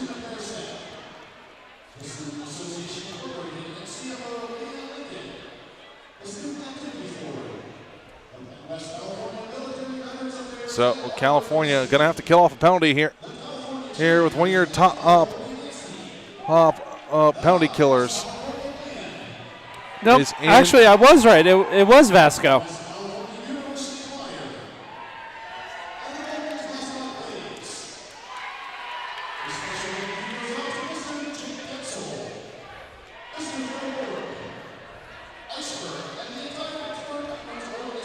So 15:03 to go here in regulation. California is going to have to come up with a big answer, and if they kill this off, they might get the momentum they need to tie this one up. Penalty kills and power plays are the biggest momentum changers in the sport of hockey. If you kill a big one, you're going to do well. If you let one slide, you might as well see that balloon just deflate more and more. RMU once again and back on the power play, 1-for-1, and that's how they got their first goal of the night back in the first. And the Vulcans will send that one clear down on the ice, knocking off a few seconds.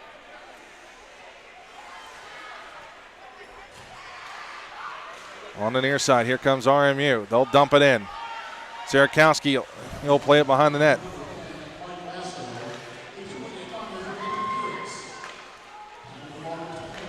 Centering pass, save made, cleared away by Sarakowski into the corner. RMU will retain. California's going to clear it, and it's going to go the length of the ice, and that'll kill off a few more seconds. Brozovic comes way out of his net to play that one and get things going. But the Vulcans getting a little tied up there. They're looking for a penalty call. Oh, nothing called. He even looked at the official. Oh, nothing called. And California's fans, a big hit there. There at center ice. Centering shot blocked away by the Vulcans. And California bringing out the big guns here. Another hit in the corner. Her puck goes out to center ice. Killing off a few more seconds. And penalty coming up. The Vulcans are going to go back on the power play. But we got about 50 seconds of 4-on-4 hockey. James, things are getting interesting. Yo, he said, all right, you don't want to make that holding call? I'll make you make a call and start cleaning house. So going to the sin bin now will be Justin Newton for the Colonials. So we're going to get some 4-on-4 hockey now. And like we mentioned earlier, 4-on-4 hockey, there's a lot of ice to cover, a lot of mistakes can happen. We saw how that benefited RMU back in the first. Now we're going to see it on the opposite side of the coin for California. As the RMU trying to get things going at the long lead pass, was looking for a winger that wasn't there. Cal dumping it and is trying to kill off of some of this penalty here, with 40 seconds to go on that one.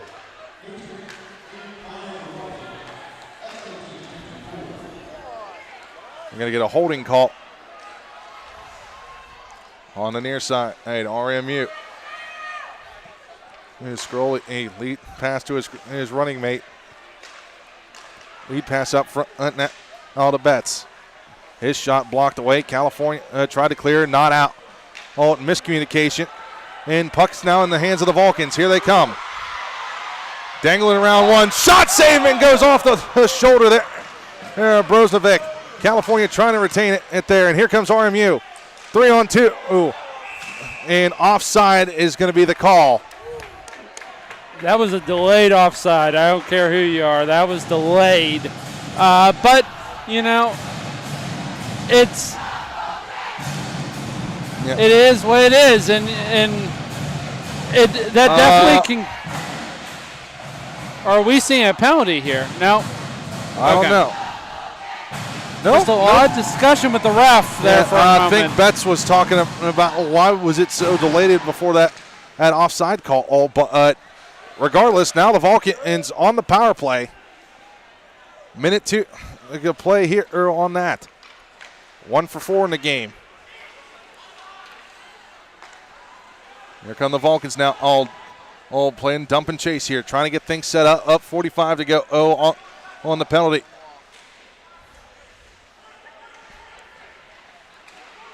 They're going to play a little pitch and catch. Centering pass off the pads there.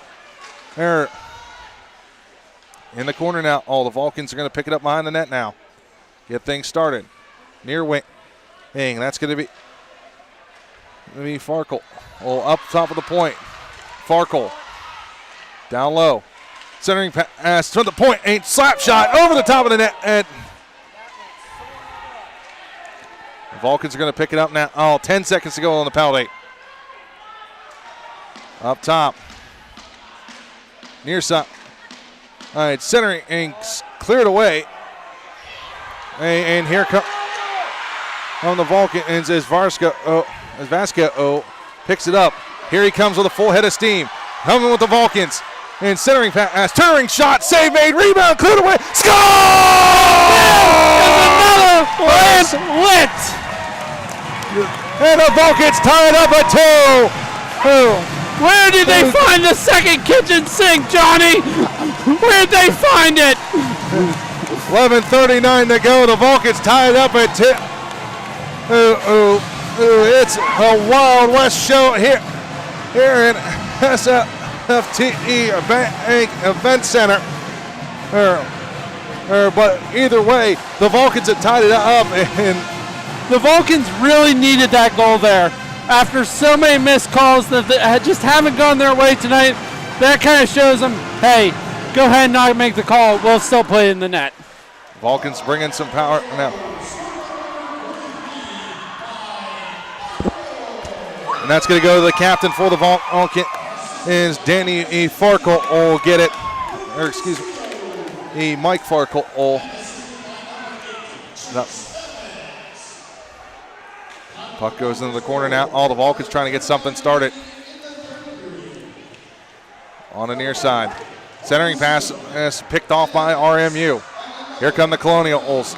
3-on-2 if they hurry. A shot goes wide of the net. That's it. He made rebound, cleared out, and it's going to go back to center ice. A little over 10 minutes to go here in regulation time.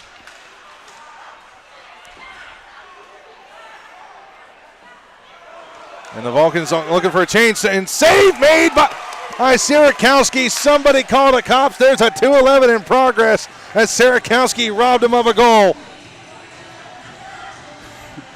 You know, I think that's the best form of that I've heard all week, man. Got me a little speechless here. Vulcans will get the puck right off the face off, and here they come. 2-on-2. Ooh, shot block goes into the corner. Vulcans trying to get something going, but RMU's going to pick the puck up and start the lead out. Here comes California right by their own blue line. Diving stop there by RMU. Things starting to get a little chippy out there. There's a shot, picked the. Hey.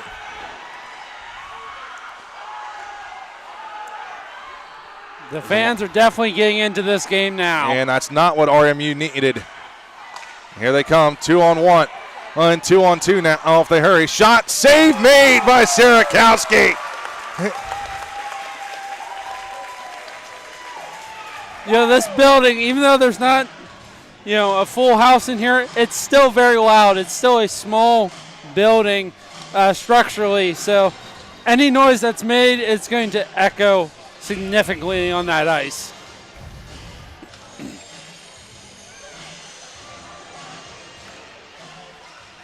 And the Colonials will win that one and goes behind the net. Pinching down for RMU. He'll blow a tire. There's the Vulcans trying to get the puck out of there. There's centering shots. Sierakowski swats that one away. And here come the Vulcans, one-on-one. And just couldn't corral the puck in the air. Was none other than Xavier Rowland. But he's going to go back after that one. Missed on the hit there. RMU now.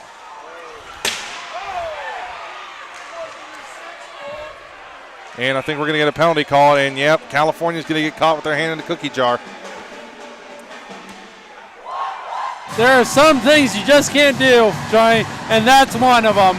Yeah, I think we're going to get a hooking call here. And, yep, that's exactly what it's going to be. You got to keep that stick low. You got to keep it low, and you got to keep it short. Or else you're going to see yourself finding that hook around a lot of people, and you just don't want that when you're trying to play the puck or get momentum on your side. Justin Day, the Vulcan, guilty of the penalty there. Vulcan's trying to clear now. Now clear, or not out. Oh, now they get it. And they're fighting for it right on the far side. The Vulcans playing a little bit of offense here on the penalty kill. Oh, as they'll knock that one in deep, knocking the 15 seconds off the penalty to Justin Day. Coming on the near side now. That's Baker. The Vulcans will clear once again. They'll get some fresh penalty killers out there. Gotta hurry. Cleared out now. Almost could have hung it, and was Evans coming out there. And Evans with the big hit in the offensive end. The Vulcans getting aggressive out there. The marching band and fans getting into it now. Oh, the puck's somewhere in there. The ref's letting them play. Here come the Colonials now. 2-on-2. Less than a minute to go. The penalty to Justin Day. Big hit on the near side. Set him on his wallet. Here come the Vulcans now. Left and right. Here come the Vulcans now. Oh, stop it. Up, save. He dangles around one. And shoots, save. They've cleared away from the front of the net. Still hang on. Centering pass, they made, rebound, cleared away. And the Vulcans retain. 30 seconds to go. And the Vulcans got to hurry to get back now on defense. Here come the Colonials, and he's going to get knocked onto his wallet. And belly sliding like one of the Penguins. And it's cleared away now. Colonials pick it up now at the blue line for the Vulcans. Clearing it out on that. And somehow they save it. Diving effort. Centering pass blocked away. The Vulcans will chip it out and get it out, and the Colonials are going to have to go back out. And that might just kill this penalty. 3 seconds to go on that one. On the Justin Day. He's going to come out. Picked it off. Centering save made by Brosnovic. With that turn of events, I'm going to have to get my blood pressure checked after all that. That makes two of us. Oh, man. Woo.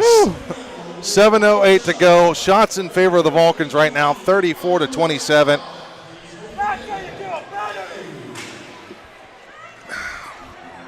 Now I got to get a drink on that one.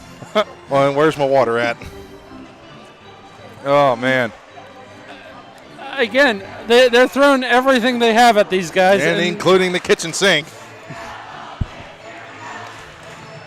Don't make me find another kitchen sink there, Johnny. And that one almost going on in right off the draw. Miscommunication, and once again, and somehow all the Colonials avoid a danger on that one. They'll dump that in. Provident goes in after that one, and I think we're going to get a hand pass. What's the call? I'm not sure.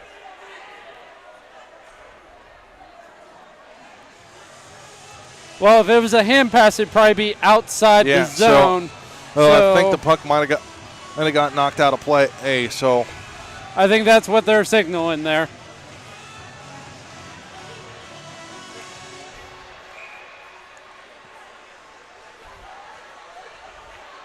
Vulcans win the face-off. Trying to clear it out, but RMU is not letting them get out of there. taken on the near side. Here come the Vulcans now. Oh, Provident, and it's going to send it on goal. Oh, and Brozovich ready for it. Right now, momentum is key. We're under the 7-minute mark. Momentum is key. 6:38 to go here in regulation time. And as I said back at the beginning of the period, it was that bend, don't break mentality. As RMU wins the faceoff. California trying to get something going as they pick the face off and almost got another shot on goal there, but it goes into the corner. The Colonials trying to get something going here. And big hit there by Provident and at center ice, and he's down. Oh, Provident and slow to get up. The Vulcans trying to keep it going as he is down. And we're going to get a stoppage in play here. Here as Provident, and he cannot get back up. So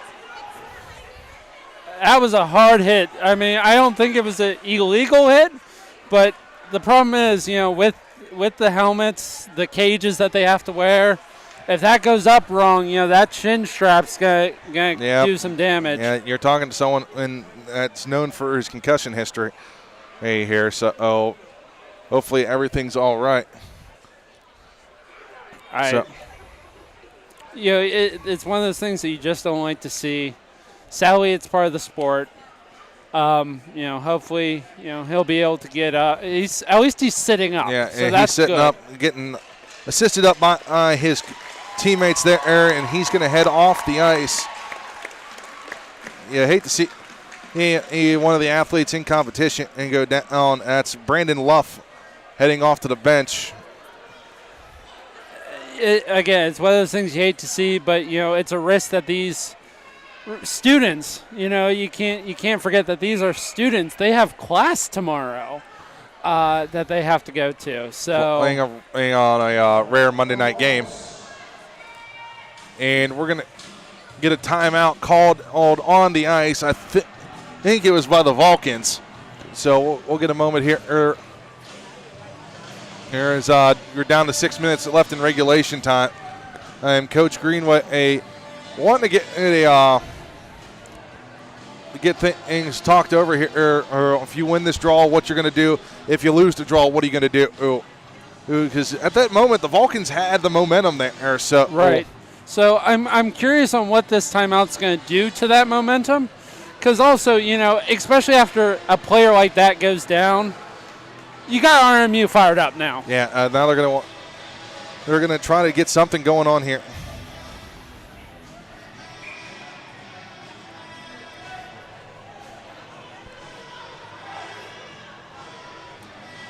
So, hopefully, Coach Greenway's got something going on over there, and rally the troops here. Here now after the timeout, here we go. Oh, buckle up, boys and girls, as the Vulcans win that one. Centering shot from the point, no good. The Vulcans trying to keep the pressure going on. And Vasco's shot down low misses. Around the horn now. Oh, looking for that backdoor pass, couldn't get it. It picked off the pass by the Vulcans once again. Behind the net, RMU setting it up. Up near, avoiding a big hit there. California gets that one. And on the far side is Evans. Evans dances around a couple of defenders, brings it into the offense, and shot goes wide of the net. At 5:28 to go here in regulation. 2-2 the score. RMU looking for that deep pass, and it's going to go all over everybody. No icing call. Oh, no, they're going to call the icing. Wow.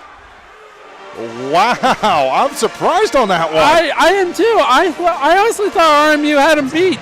I thought they got to the circle in time, but hey, we're up here. The ref officials are down there. That's what they get paid for. But I just want to point out real quick before we get this face-off on the way, we are definitely seeing two different teams coming out of that timeout now. Yeah, California wins the draw. Nebraska, down low. Pass around the horn now. Somebody without a stick out there. There, RMU who picks up the loose puck now. Looking for the lead pass off a couple of players and into the corner. There's Searless. Searless knocks it back. Anchor off. Oh, into the other side. Hey, lead pass now. Oh, here come the Vulcans. 2-on-1 if they hurry. Hey, lead pass. Couldn't settle it down in time. Hey, he just ran out of real estate there. Coming in a little too hot. Sikowski, will settle that one down on a couple of RMU players coming in on the Vulcans, and now here they come. Turnover. The ref's just letting them play here. One of the Vulcans knocked down, nothing called.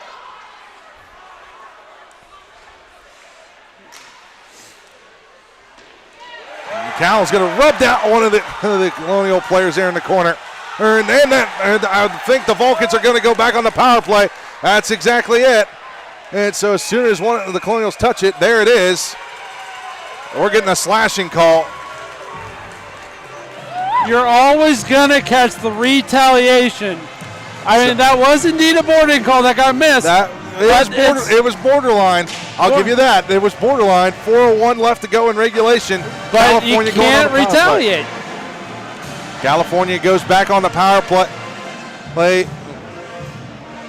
They now one.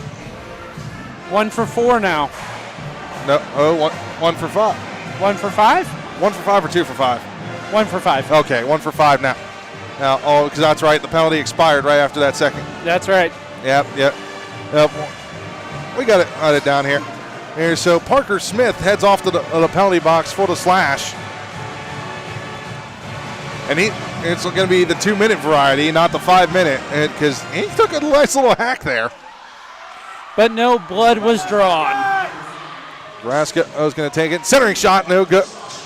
Good by the Vulcans. They retain centering shot. Save made. Rebound and RMU is going to clear it down on the length of the ice.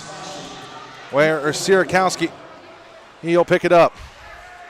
That is just something you don't want to see this late in the game, a 2-minute penalty. Centering pass, looking for a receiver over there, nobody there. Centering shot, looking for the tip in, no good. Good. Evans on the far wing.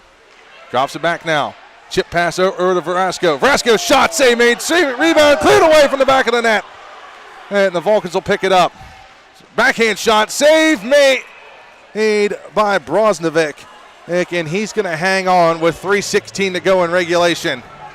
They're definitely using the power play the way it's meant to be. Control the offensive zone, chase the puck as little as possible, and put something in the net. RMU playing a little aggressive here, though, on defense. They're going to have to watch that. They might get called for another one, and we've seen it happen. Timeout called on the ice, and I believe this one's going to go to the Colonials. No, that's going to be California's timeout.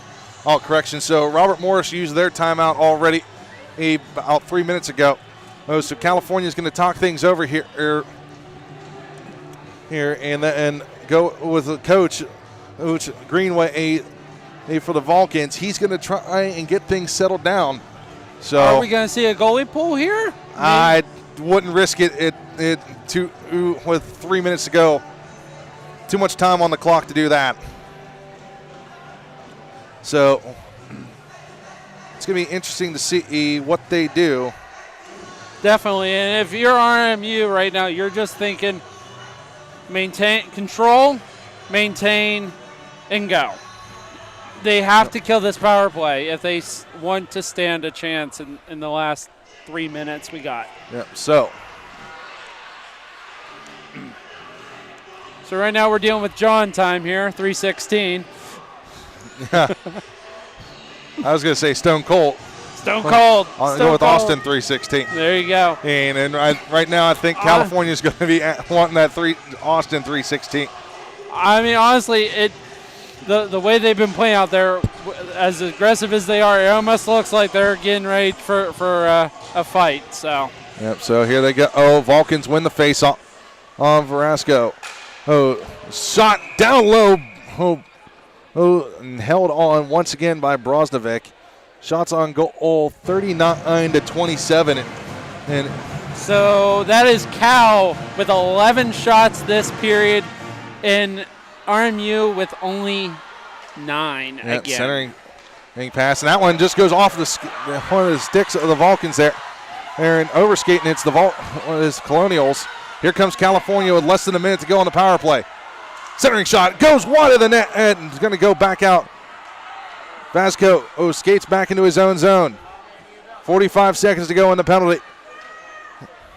He's going to get flushed out from behind the net. Vasco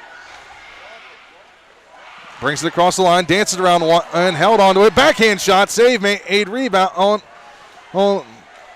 Here come the Vulcans. Back to the point. 25 seconds to go. In the penalty. Coming back around that net, Vasco was shaking his hand. It almost looked like he got slapped or something. Might have. As one of the Colonials is going to get rubbed out, and it's going to go back to center ice here. And here come the Colonials, 2-on-1. But a little poke check there, enough to knock him off. 3 seconds to go. Penalty over. But the Vulcans still bringing pressure. Here come the Colonials on the near side.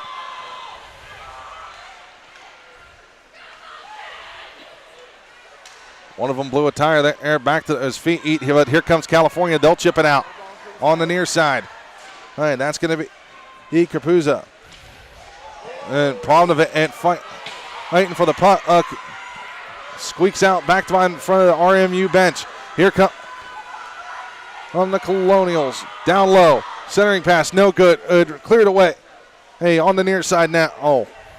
At the point. Slap shot from the point. Scores. That one looked like it bounced right off the goalie's pads and in. Yeah, that one I believe is going to go to number 9. I think it might have got deflected by Smith in front of the net. So 3-2, RMU leads it with 1:15 to go.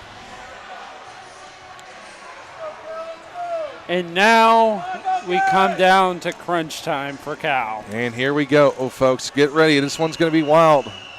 We're either going to see the Vulcans send a message tonight, or we are going to see the greatest amount of hockey we have ever seen this game. So, puck back into the Vulcans' end. Minute 10 now left in regulation. Here comes Evans up the wing. Vulcans trying to get it in deep. Sierakowski looking at where he should go. He's going to head to the bench. Extra attacker on for the Vulcans. That one dumped in, and RMU round the horn trying to clear it out. But the Vulcans pinching down. 41 seconds to go here in regulation. Down low. California trying to get something going. Shot from the point by Putt. Couldn't get it. On the near wing. They're fighting for it down in the corner. Evans, 20 seconds to go here. And the Vulcans come out with it. Hit round the horn. And we're going to get a penalty call.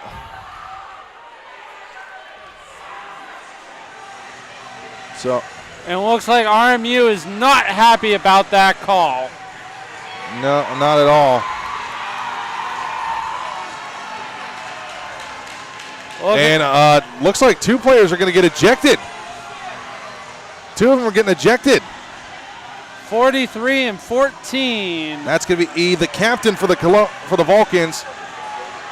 Mike Farkle is going to get it tossed from the game. And then on the RMU side, that's going to be Keith Kessler. And if you look and out they're there, back and still forth. going. They're still going at it. 17.8 seconds left to go here.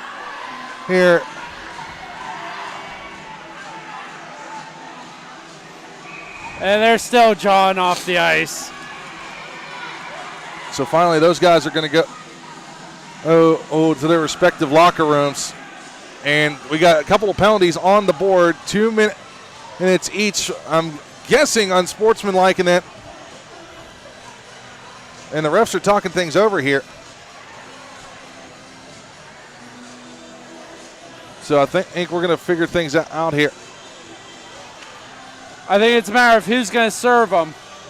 I think that's it, too. It's got to be somebody on the ice for both teams. No, I mean, they could also go with, since they are matching penalties, they could just wash them out. I mean, 17 seconds left. But, still a lot of time for the Vulcans to get a goal. Oh, I know. It's more than enough time that I'm happy with, if I'm being honest with you. Yeah. Because if we pull our goalie, it can also go the other way. But, I'd rather have 5-on-5 and just call it a day. Hold on a second. Am I seeing things, or do I see two guys in the penalty box for RMU? Is there an instigator penalty? There might. That's what I'm wondering. Because that could be 6-on-4 for the last 17 seconds. And everyone's getting it loud here. There's the warning on the face-off. Vulcans went and off the tie-up. 13 seconds to go. Oh, pinching down low. It's both teams. Vulcans skating out with it. And that one's going to go out. 3 seconds left. 2, 1, and there's the empty netter. With 1.82 seconds to go. And ladies and gentlemen, and the kitchen is closed as RMU will make it a 2-goal lead. And this almost, I almost have a little deja vu watching this game from, what we've seen prior. I mean, we definitely did more this game than last, but RMU walks out with the same 4 goals. So both teams will take one more face-off here. And that'll do it. RMU will take the victory. Final score here, 4-2. Your total shots on goal, 41-29. But the Vulcans got a lot to play for here on this homecoming hockey game, James. But still, they battled hard. And for a while, you thought they might have actually pulled this one out. Yeah, I mean, the biggest thing is, despite all the activities that went on today, it was still homecoming night, and it is what it is. So, yeah. So, for our producer Gary Smith, our director Jonathan Ape, her commentator James Anderson. I'm John Sakaguchi. Hey, good night, California. We'll see you next time.